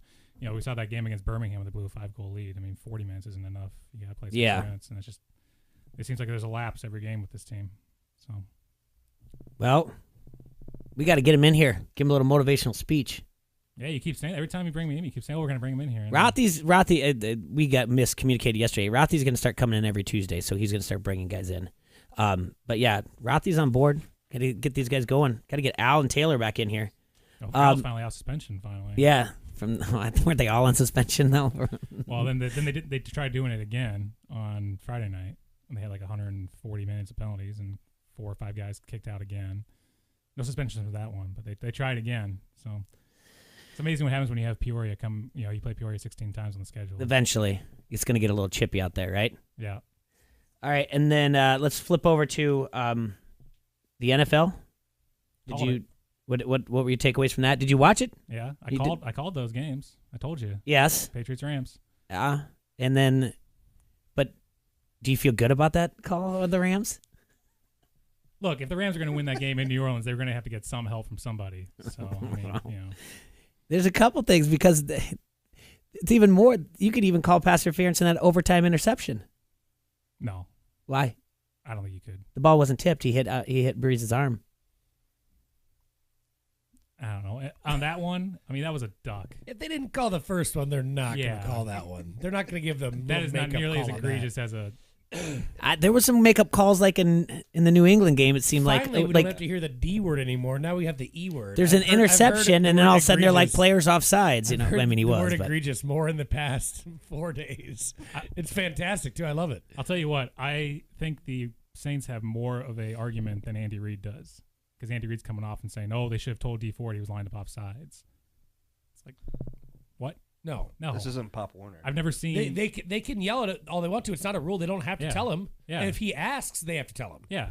If he asks before the ball is snapped, "Am I good?" They'll say, "Take a step back." But if he doesn't ask, they don't have to tell him anything. They don't have to warn him that he's offsides. How many times do you guys see guys lined up offsides? It happens. You just don't see it happen in that situation. Right. But And he was by like a yard. egregiously offside. Yeah, that's the shame, is that it really probably should have been Chiefs Saints. And nothing but respect for the Chief fans out there, but they're stretching it. They're stretching on the Patriots cheating. Their cheating ways. Oh, did you see that? The ref just told Tom Brady he's got their back. No, he said you can have their timeout back. That was a thing. Look right there. Look, he just told Tom, I got your back, buddy. No, he said you have your timeout back. It's okay. Why is he patting Tom on the butt? They pat all the players on the butt. You can blame everything you want. It doesn't change the fact that D4 was lined up a yard offsides. Right. And if that doesn't happen, they win that game. You can blame the official. You can blame the muffed punt, the overturned interception. You can blame the roughing the passer call all you want. The Saints one I have a much bigger issue with because that is just like how many ticky tack pass interference calls do you see, and then this guy goes out and blows up a receiver and there's no call. So that's what kind of like Troy and I alluded to, but we never really talked about it in depth. Did he commit pass interference on purpose? Yes, he admitted to it. Well, no, he admitted that it was. He said I got beat, and I had to do something to stop giving up a touchdown. So he did admit it. Okay, yeah. So, yeah, and that was his correct call. And then he said, and I fully expected to get a penalty, and I looked on the ground and went, no penalty, and he went, woo! What bugs me too is that was his exact quote. In that same interview, he said something along the lines of, yeah, all those people complain about no call. Well, the refs didn't make the call, so you can't complain about it. It's right. Like, but you just admitted that you committed a penalty. Yeah. So we're gonna admit that this is gonna go down in history as the NOLA call, right? I get it. Right? When we reference this, you get half a bell. When we reference this in 12 and a half years, the NOLA it's gonna be. It's like the NOLA call. Would you have to emphasize the NOLA so people get the joke? And you have to do it with a slight shoulder shrug and head tilt to your left. The NOLA call. 3 other grown men in a room. Am I right? Huh? Come on, guys. I'm just saying. It's the NOLA call. There's the tuck rule game. The Fail Mary. The Miracle in Minnesota. The NOLA call. They didn't even get creative on the Dez call. Catch, not a catch. Yeah, well. So I know you guys were talking about it on Monday, but then I had to get out of the car. So I think one of you guys said that you think, first of all, the overtime rules should be 15 minutes. Yeah. And in the regular season. It should just be a period, right? And I don't care about the regular season. I don't care, but I think so. I think it should be 15. You can go 15 minutes, and then after that, it can be a tie. How's that? I say just make another period and keep it going. Well, yeah. Why are you letting regular a coin season? I'll toss disagree. Maybe regular season. Do a 15-minute period. You imagine a team having to play like 4 overtimes and then play a Thursday game? That's why we pay them for it.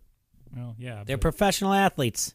We do try. They signed up for this. They do try and preach player safety, and I'm not saying they try, that, but I'm not going to feel sorry for millionaires. Sorry. Oh, you have to do your job. They try to preach player safety, but now they're saying that up above in NFL did tell the referee team, just take it easy on the yellow flags.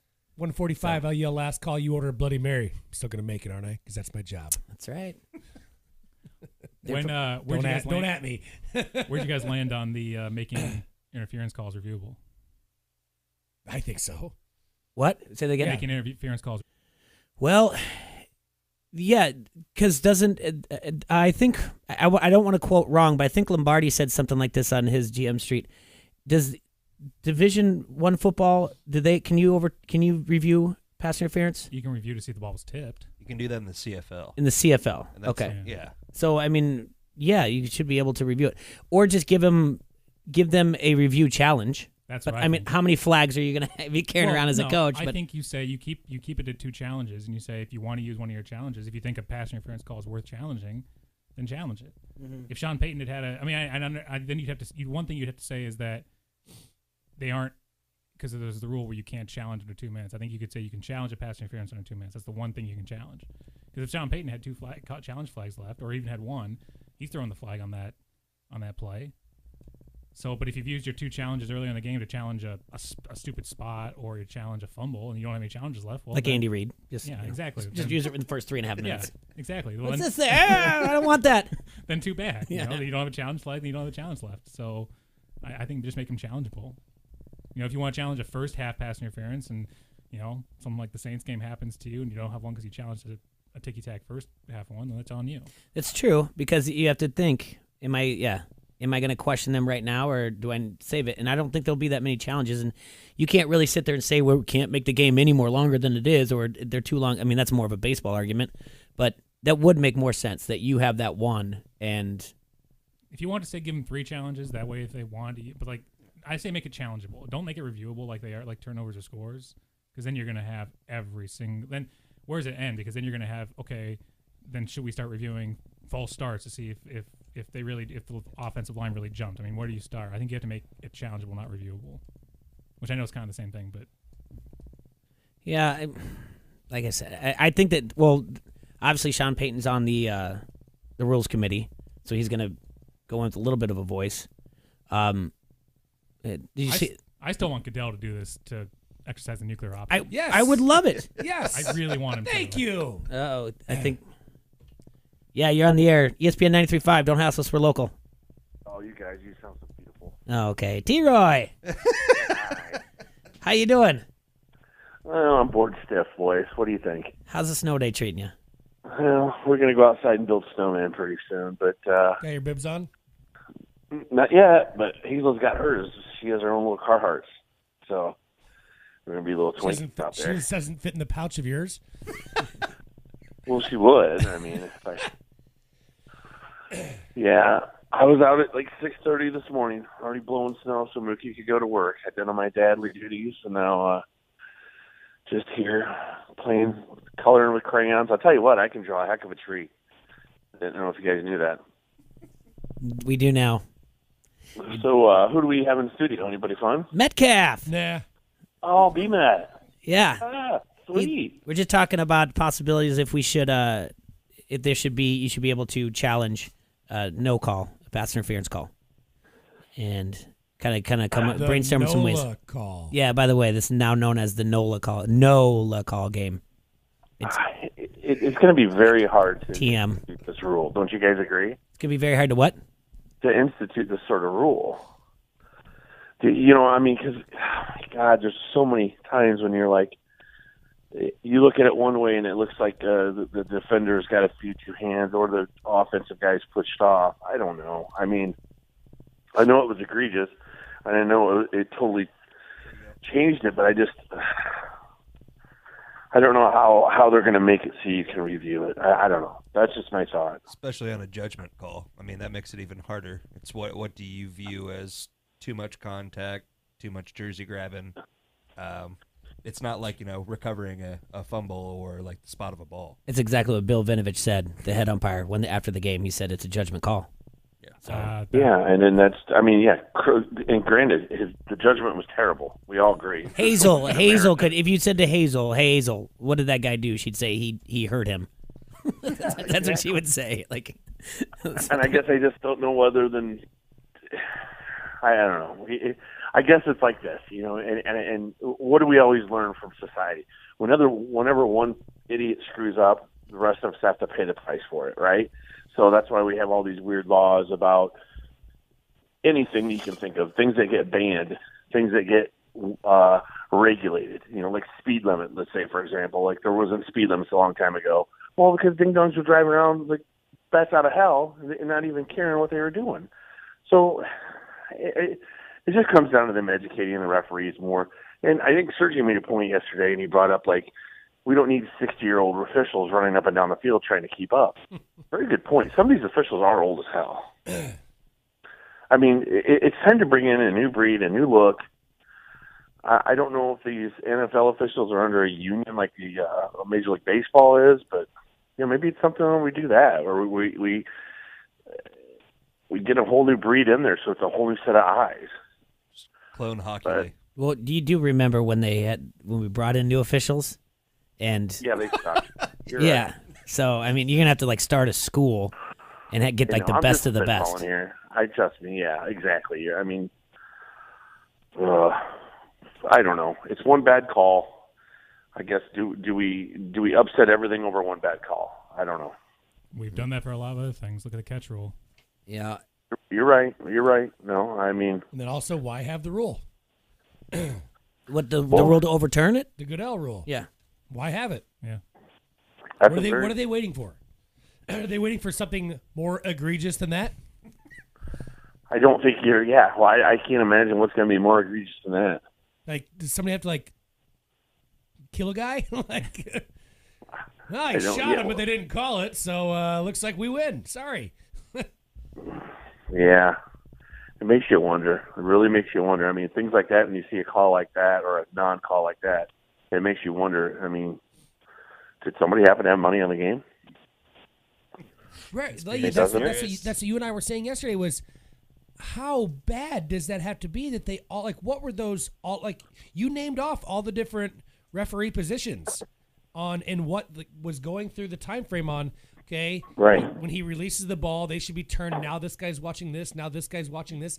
And they all missed it? Come on. Yeah, they all have the little yellow I'm not a hanky. conspiracy guy by any means, but at some point, you got to think, okay, they were letting this one go. Something was up, right? It just doesn't add up. And mistakes happen, though. I mean, it's not all error free.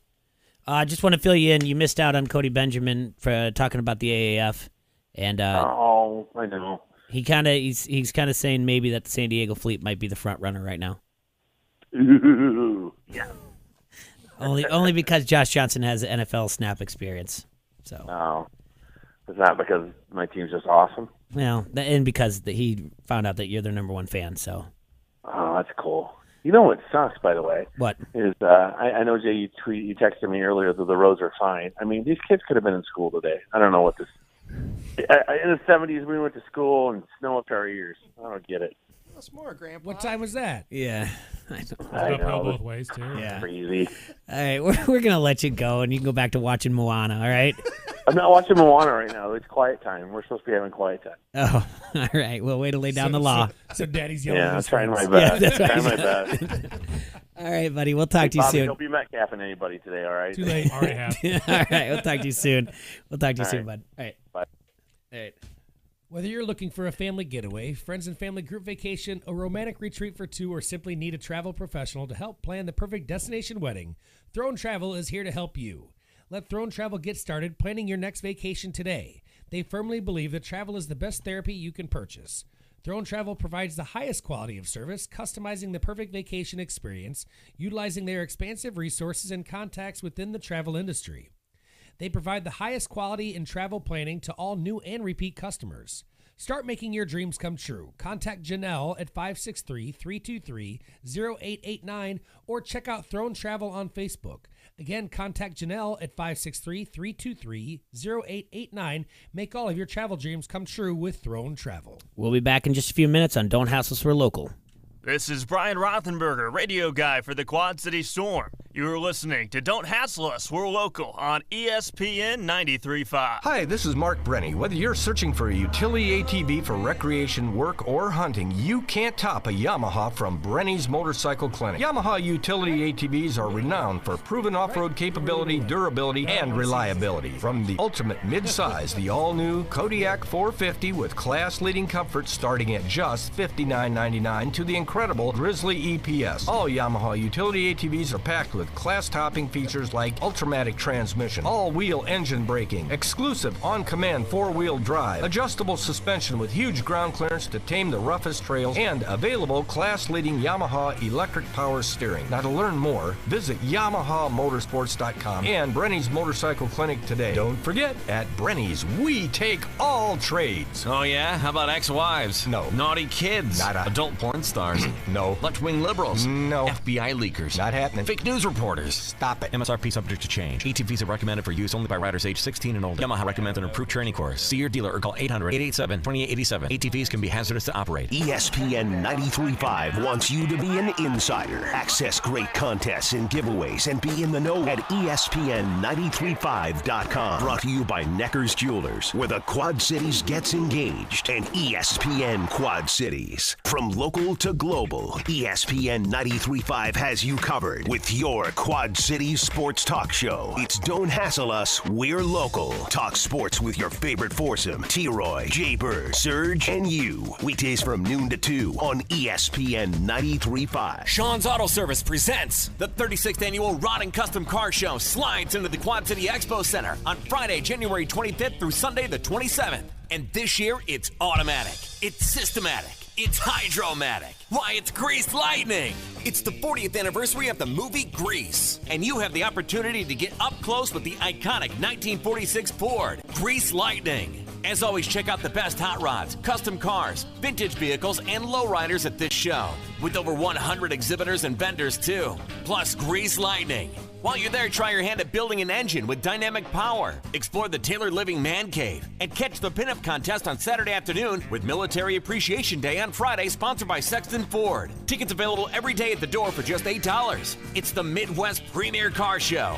January 25th, 26th, and 27th at the QCCA Expo Center in Rock Island. The 36th annual Rod and Custom Car Show. Sponsored by Sean's Auto Service. Hi, this is Mark Brenny. Whether you're searching for a utility ATV for recreation, work, or hunting, you can't top a Yamaha from Brenny's Motorcycle Clinic. Yamaha utility ATVs are renowned for proven off-road capability, durability, and reliability. From the ultimate mid-size, the all-new Kodiak 450 with class-leading comfort starting at just $59.99 to the incredible Grizzly EPS. All Yamaha utility ATVs are packed with class-topping features like Ultramatic transmission, all-wheel engine braking, exclusive on-command four-wheel drive, adjustable suspension with huge ground clearance to tame the roughest trails, and available class-leading Yamaha electric power steering. Now to learn more, visit YamahaMotorsports.com and Brenny's Motorcycle Clinic today. Don't forget, at Brenny's, we take all trades. Oh yeah? How about ex-wives? No. Naughty kids? Nada. Adult porn stars?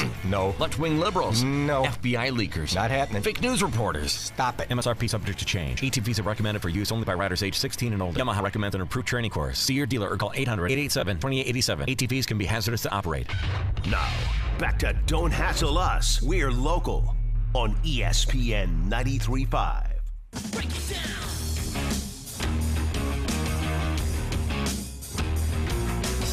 Degenerate into something fool. We just got tired of doing what you told us to do. That's a break, boy. Yeah. That's a break. We're back at the Hassle Palace, brought to you by Done Right Satellite and Security Solutions. This is Don't Hassle Us, We're Local on ESPN 93.5. Van's Pizza Pub and Grill Facebook Live. It's a little frozen right now, but you can still leave comments and go to the app if you want to listen there. And we're also on YouTube as well if you want to watch live, but I'm sure the camera's probably froze up as well. You're not completely frozen. I'm just speed up or whatever. Move like those guys in the 1913s when they're playing catch. Look like you're at Paradigm trying to get up. Yeah, yeah. So listen to us on 93.5 FM on the app or on 93.5.com.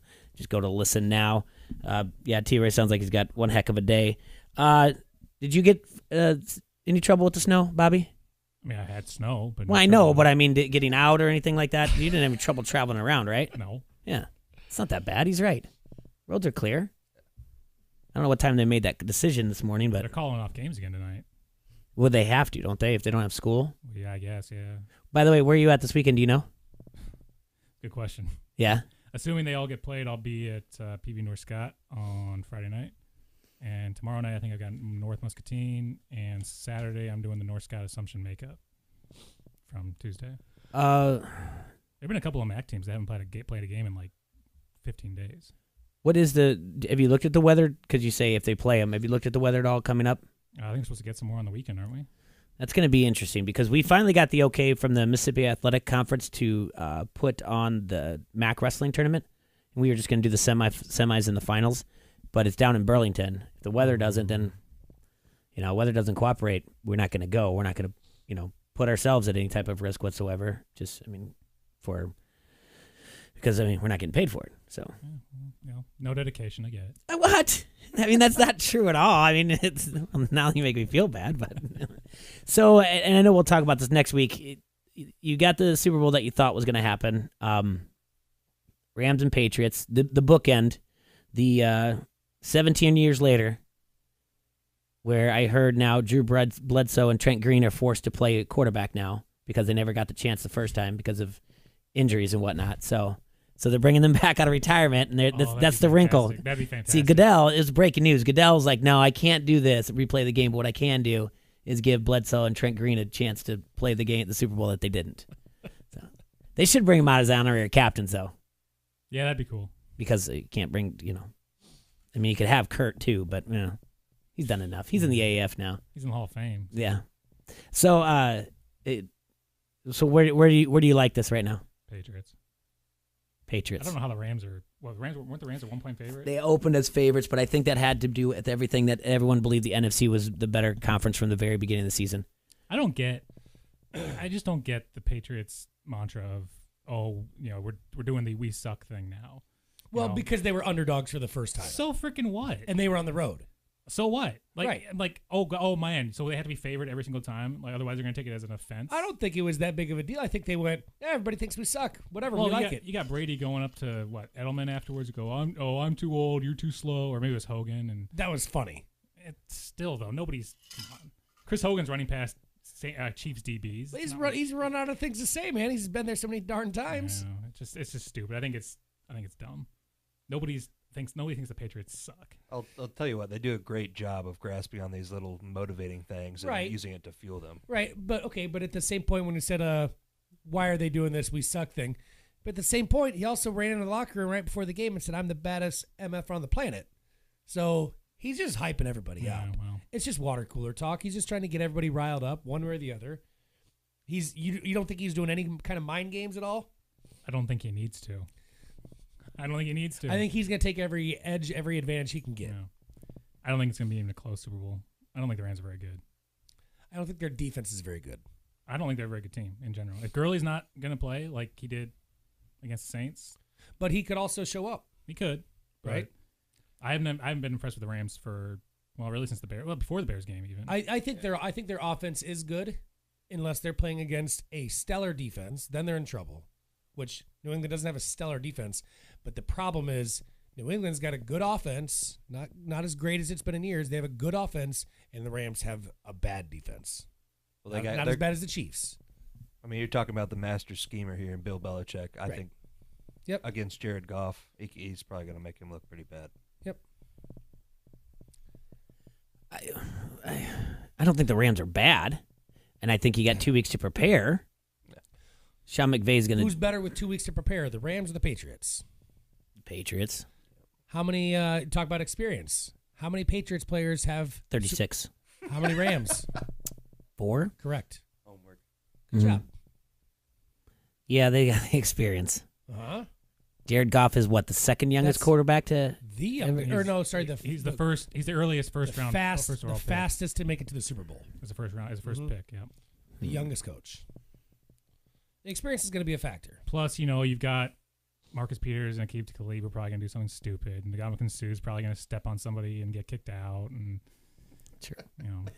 But is that offensive line for the Patriots going to keep them out of their defensive line out of their backfield? Yeah. Brady hasn't been sacked in 9 games. These guys are good though. Yeah, they don't get enough love. I think it's ridiculous that Belichick said that Aaron Donald's unblockable when the Bears did just fine with him. And the Bears don't have the greatest offensive line in the NFL. Yeah, but, I mean, they didn't really get to him. Well, they got to him twice the first time they played the Saints, and maybe they're just putting it on at the right time. I haven't looked at all of them. I know Erickson on the Vans Pizza Pub and Grill Facebook comment line mentioned that the prop bets are out. Yes. Oh, yeah. So we'll obviously have a show about that, and we'll have a competition as well. We have people fill out their prop bet sheets, and we'll give something away. Who's doing the anthem this year? Gladys Knight. Ooh. Okay. Under. Yeah, I would say under 2. Go under. Book it. Yeah, we thought we were all on the over last year. I was definitely on the over So last was year, and I. I was dead wrong. Who was that last year? Pink. Hometown. Yeah, she was She's quick, going to drag too. it Yeah. out, and she normally I thought she was going to soak up the spotlight, really drag the hometown, everything. Now Gladys, on the other hand, she's a professional, classy. She's not going to overdo it. She's there to do a job. God, we're going to be so wrong. We're going to be so wrong.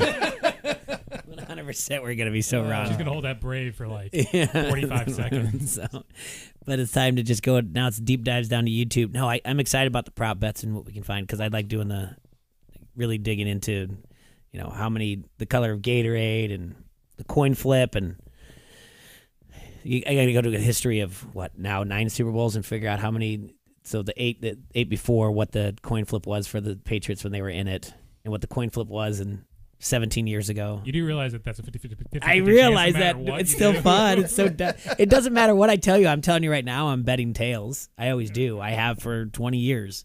Yeah? So, yeah. How'd that work out for the Chiefs? It didn't. But I did. You know what? It worked out. It didn't work out for Richie Valens. Well, I mean, Waylon Jennings, because Richie Valens called heads. Jeez. He called heads. He called That heads. old bus breaks down. Hope your plane crashes.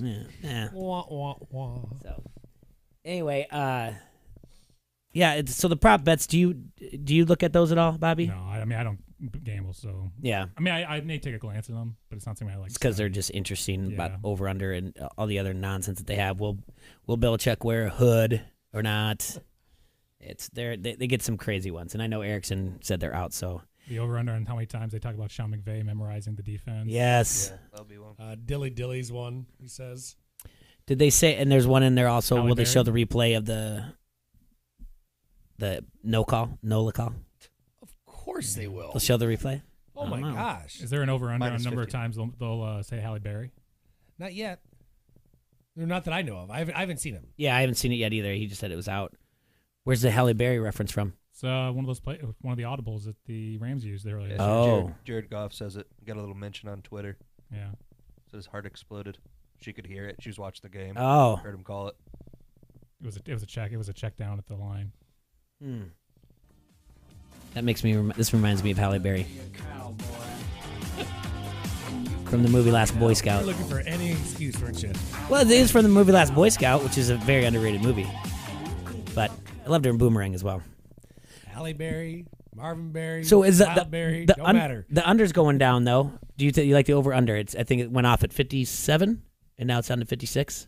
I'll double check here. What do you like? Over? Over. Yeah. I think Serge's right. Both defenses aren't great. I can't believe these I two. mean, come on. Look at the Chiefs. Look at the Chiefs Rams. Well, Chiefs Patriots game. What was that? 17-7 at one point, and ended up being. It's still at 57. Ended up being, what was the final? I remember the final. 30 was it 36-31 or something like that. 37-31. It was 36. This is the first time that two teams have met in the World Series, and now two cities met in the World Series, and now in the Super Bowl. In the same year. Same year, yeah. Obviously, we'll watch. I never even thought about that. Yeah. That's annoying. It is, isn't it? East Coast, West Coast. Yeah. I mean, are you excited for the Super Bowl, everybody? No, I don't think I could be more uninterested in the two teams playing, but I'm still gonna watch. Yeah, I'm not interested. I have not been interested in a lot of Super Bowls recently. Like the Seahawks Patriots Part 2. Was it Part 2? No, Seahawks Patriots the second. So when they met. Yeah. I couldn't care less about that one. I don't really care that much about that. Anytime that has the Patriots in it, I don't like it. But I just want the other team to win because I'm tired of the Patriots. But Do you think if he wins, Brady's done?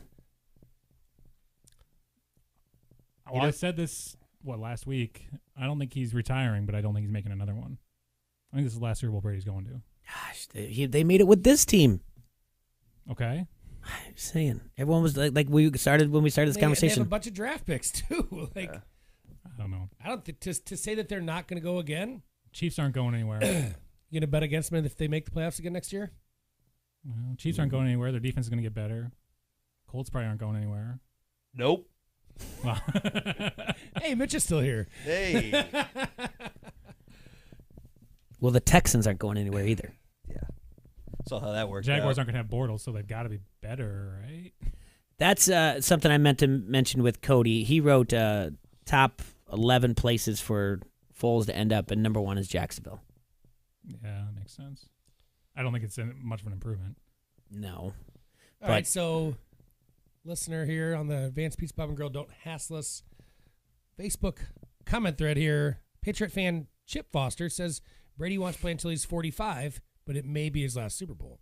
That's what Bobby's saying. Right. He said the same thing, but Bobby just said about next year. This is saying Brady wants to play until he's 45. I don't think Brady's going anywhere anytime soon. I'm not saying he's retiring like next year. I'm just saying I think He's this not is the going to last Super Bowl. he's making. I think to even say that, I'm like, why not? You know? They shouldn't have keep made doing this it. one. They shouldn't have, but they did. This is the only playoff prediction I was right on maybe more than once. I might have called like one other game, but the rest of it was, I think I called New Orleans over Philly and New England all the way. And Philly almost beat New Orleans on that one. But yeah, this has been, why are we going to bet against them? They haven't given me any reason to bet against them yet. Still there. This is going to make it all the way up to Patriots -3. Now, the only by kickoff. The only reason why I do want to watch this game is because I'm never going to be a New England fan by any means. But Brady's winning me over here on how funny this is. This is hilarious. He's funny. He's being cocky. He's being the underdog. He's being this. He's all over the map. He's running around waving at empty seats. He's running in the locker room. After the game, he's celebrating with everybody, like you just said. Like he's doing the "you're too old, I'm too old" this thing. I think that's hilarious. I think it's good for the game. He's not winning me over on how funny he is, but I gotta tell you, watching that Chiefs game, right? Like, I've disliked Brady almost his entire career. Yeah. Couldn't stand him. Sitting there watching that Chiefs game and just watching that like basically the fourth quarter on, I'm just like, at some point you just gotta respect it, right? Like, and I haven't respected it for years because I'm tired of it. I'm right with you on that. But I've not respected, so he's been annoying to me. And here comes Tom Brady. Now this last game, I don't have a dog in the fight. I don't care who wins. I don't want the Chiefs to win and knock off the Patriots. I don't want the Patriots. I don't care either way. But watching Tom Brady get the ball back, it goes, what do you think he's going to do? Yeah. I know what he's going to do. Isn't it more annoying and frustrating, though, because you sit there and you know what's going to happen? Like, you've seen this story unfold. No, because I like to see how he's going to do it this time. Like, okay, I've seen it before. He threw to Gronk. Look, Gronk caught a ball. How many 3rd and 10s Good do you job. need if you're the Chiefs to stop him? I mean, good Lord. Right. How many times is Edelman going to be wide Were, open? were they 100% on 3rd and 10s? Yeah, I think so. In the fourth quarter, I think? Yeah. That's why Bob Sutton doesn't have a job anymore. Right. That's true. Bye-bye, Bobby. They were at, what was the thing about the Kansas City Chiefs? They were the number 5 worst defense of all time this season. All time. Of all time. Well, they were like 31st and 32nd in run and pass, I believe. 30th overall. Yeah. They were in any type of defensive category you looked at, they were either first or second all the way across the board. And somehow that defense made the Colts look terrible. Hey, man. Hey, that wasn't fair. Did you see the picture of Brady with a beard on Facebook? It said Tom Brady 2032 coming out with an all-white beard. All down there. Yeah. All right, we got to take one more quick break to let our sponsors get their promos out there. Serge, you got one for me? And when we come back, we're going to have the Hassle Streak bet. Yeah. That was good. Pints is Davenport's premier spot for craft draft beer and superb cocktails. Premier spot for AAF football, too. That, too. It's on CBS. Located at 5268 Utica Ridge Road on the border of Davenport and Bettendorf, it's the perfect location for people out on the town. Grab some drinks before the movies or after dinner on a date night, or just stop by any day of the week to enjoy our happy hour or any one of our 7 daily specials.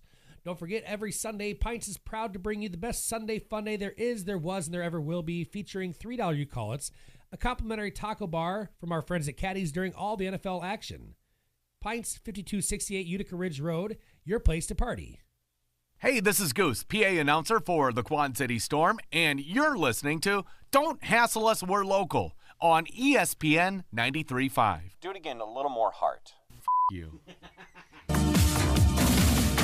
I wanna be a cowboy, and you can be my cowgirl. I wanna be a cowboy, and you can be my cowgirl. Hey, this is Goose, PA announcer for the Quad City Storm, and you're listening to Don't Hassle Us, We're Local on ESPN 93.5. Do it again, a little more heart. Gobo Productions presents One Night of Queen. Since forming in 2002, Gary Mullen and the Works have performed to sellout audiences all over the world. And now they're back in the USA for a brand new tour. One Night of Queen is a spectacular live concert recreating the look, sound, and showmanship of arguably the greatest rock band of all time. You'll hear classic Queen numbers including We Will Rock You, Fat Bottom Girls, Another One Bites the Dust, Bohemian Rhapsody, and We Are the Champions. One Night of Queen, performed by Gary Mullen and the Works. This show will rock you. Coming to the TaxSlayer Center March 24th. Tickets are on sale now at the TaxSlayer Center box office and Ticketmaster.com. Presented by Town Square Media.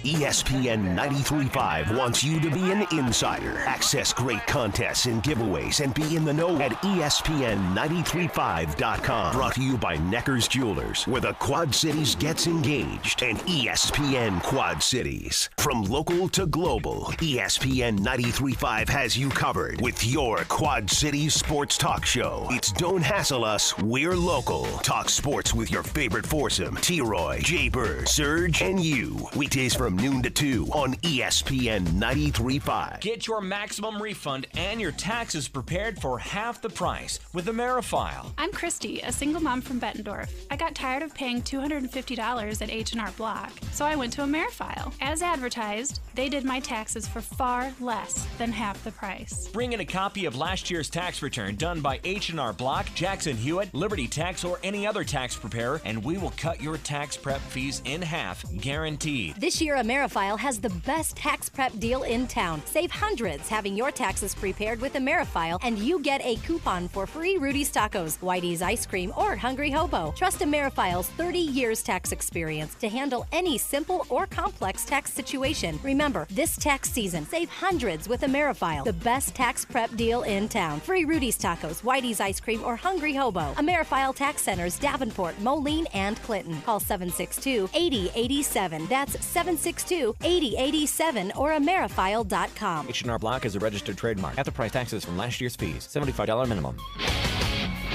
ESPN 93.5 is KJOC Bettendorf Quad Cities from the Sheedy Family Chiropractic Studio.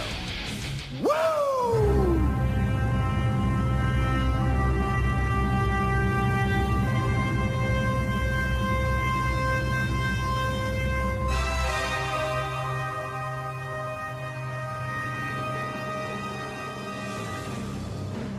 Welcome back to Don't Hassle Us, We're Local on ESPN 93.5. We are live in the Hassle Palace, brought to you by Done Right Satellite and Security. I mean, I don't know if we're live, like audio live. We're audio live, yeah. The Vans Pizza Pub and Grill Facebook is just a little off. It's because You're still playing 1920s baseball. Yeah. So, hey, it's time. Every day we take a look at gambling lines and put in our Hassle Streak bets, and you can too. Get in on the gambling action for yourself. Go to mybookie.com to start your own account. Place your own bets. They've been in business for years, have great reviews online, and their mobile site is easy to use. Not to mention, they have in-game live betting and the most rewarding player perks in the business. Plus, you can even bet the over-under on how many fantasy points a player will score in each game, so lay down some cash and win big today. You win, they pay. That's the MyBookie way. Join now and MyBookie will match your deposit dollar for dollar. Visit MyBookie online today at MyBookie.com, and don't forget to use the promo code QCHassle when creating your account to activate the bonus. You play, you win, you get paid with MyBookie. All right, so Serge did not cover his Hassle Streak bet yesterday. I did not. So that means Mitch is going to pick for the Hasslers. So, Mitch, your Hassle Streak bet, who do you think is going to win the power of veto tonight on Celebrity Big Brother? That's what you have to pick from. Dude, when you talk about that, it's like you're speaking a foreign language to me. Well, it's Tom Green. You remember who Tom Green is, right? Yes. Okay, so he's one of them. Jeffrey Bennett, or Jonathan, I don't know. Jeffrey. We'll go Jeffrey. He was in Mean Girls. That's his claim to fame. Now he hosts Cupcake Wars. Or the Mooch, Anthony Scaramucci. He's nominated for eviction. I'm just kidding. You don't have Can't to pick they just from that. evict everybody? Or you can guess who is the celebrity behind the Masked Singer of the Peacock.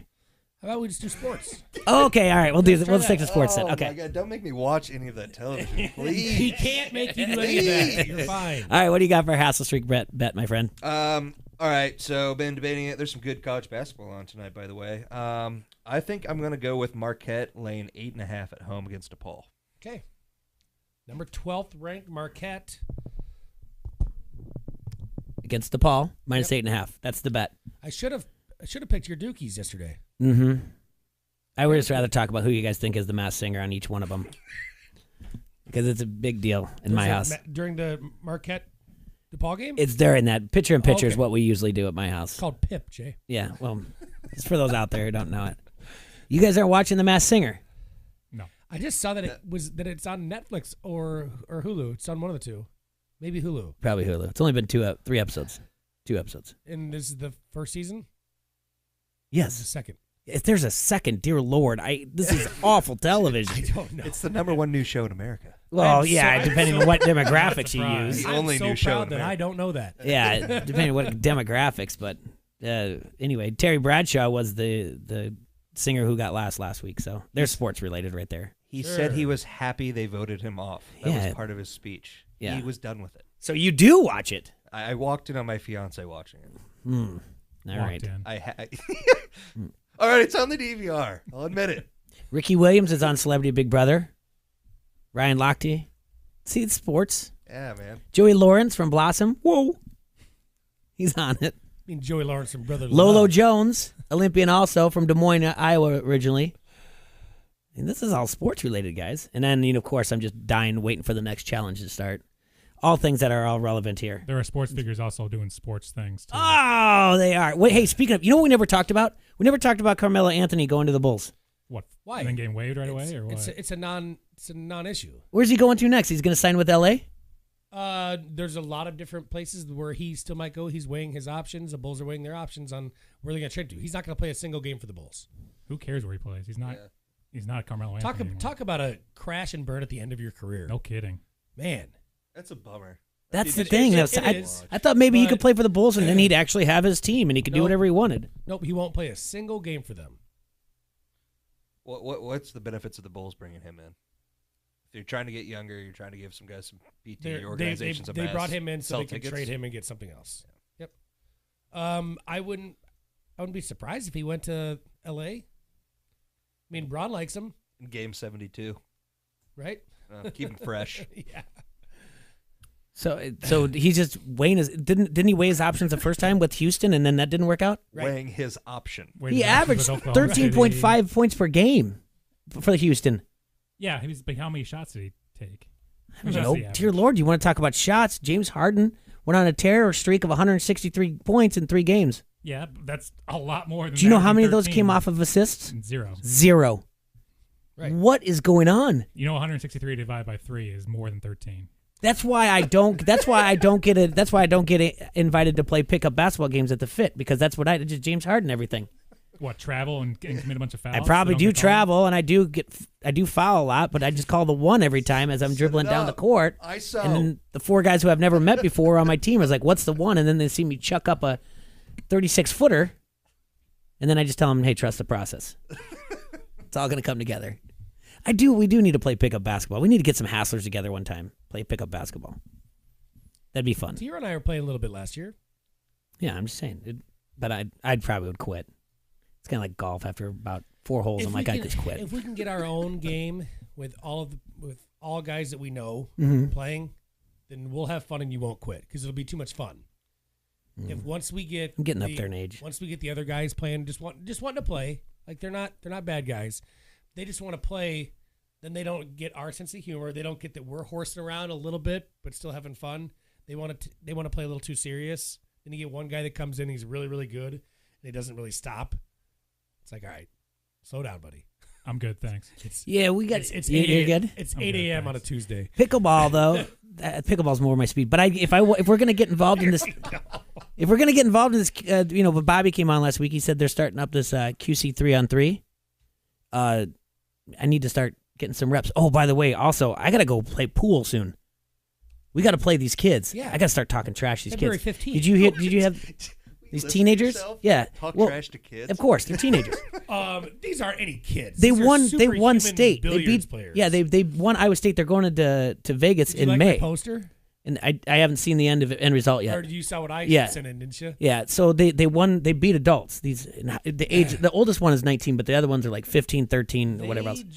They're really good. I caught the end of that show. So Yeah. that was against. They were playing adults. Yeah, they were playing adults, and pretty much they're the only like teenage team that's going into Vegas Nationals. So yeah, Good. I got to get in their domes though, and start talking trash. We have to say there's a local player that they heard that we were getting. Yes, yeah. There was a local player that they actually got. They got a little Jesse scared. Bowman. We Okay. gotta say we got Jesse Bowman. We're fine, and they got scared. But these guys got they finished 9th out of 80 adult teams. This is the past weekend down at the River Center, right? Yeah, 80 adult teams. Ninth. These kids are like, you remember what their ages are? If you ain't first, you're last. Yeah, but they're 19. 19 and on down. Yeah. I know that. Isn't there like a 13 or 14? They're all taller than me. No, 4. Just 4 of them. Yeah. There's one that's shorter. It's all right. He's I gotta start practicing pool though, or something like that. So last Monday, T-Roy and I had this conversation. He said he was really good at pool, and he used to play all the time. And then they said, "Oh, I bet you had played league darts too," and he did. And then we had a competition to see who could hit the first bullseye, because I was like, I can beat you in darts. And then third shot, I hit a bullseye. But pool, I know I'm not good at. So my job is the psychology to get in their brain. I can't believe we're gonna get worked by a bunch of teenagers. Normally, the only thing I can do in pool is to get the other person drunk, and we can't do that. No, we can't do that. No. There's my game. I'm out. So that's coming up too. And then Derek sent me a photo on Facebook. He's working on those mini quads. There's a lot of things going on. Bobby, again, where are you going to be at this week? Well, assuming the weather holds. Yes. North tomorrow, PV Friday, and Assumption Saturday. You don't think they would cancel Mac Wrestling, do you? Burlington's a long travel. It is a long travel. They could always do it on a Monday night or something, try to make it up. Yeah. Or reschedule it somewhere else, kind of. Yeah. So let's be paying attention to that, to what's going on locally with the sports. Anything else to plug, Bobby? No, don't think so. All right. Mitch, what's going on this weekend down at the Front Street? We got our usual Friday tapping, so there'll be something coming from my mind for everybody to enjoy. We also have my first ever recipe on tap right now, a little hazy IPA, so come in there and try that. Right on. You guys have a hassle-free snow day. Enjoy your time. We'll be in tomorrow. We got Lobo Salsa in. Matt Cost is going to be in from the Quad City Times. Adam Ross is going to join us as well. And remember to keep your Mondays dials open for Chuck Long in studio. Other than that, hey, good luck to everybody competing for the Power of Vita tonight on Celebrity Big Brother. Hey, we'll see. And thanks to Cody Benjamin for calling in and T-Roy as well. We will see you guys tomorrow. Enjoy your Wednesday.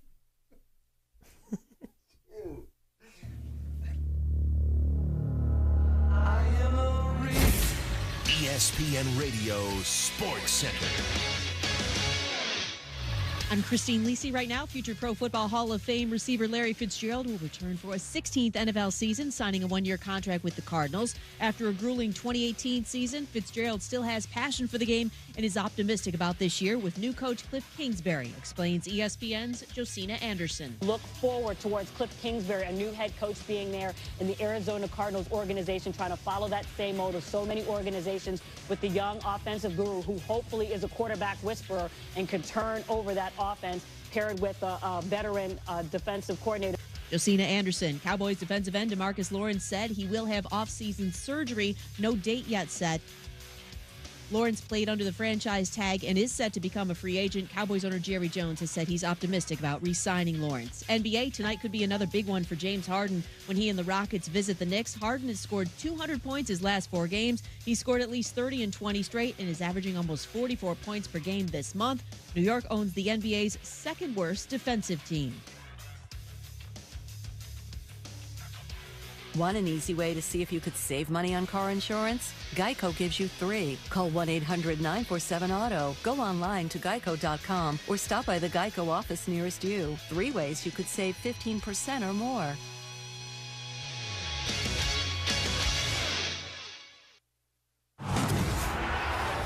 This is the Will Kane Show on ESPN Radio. And on the ESPN app.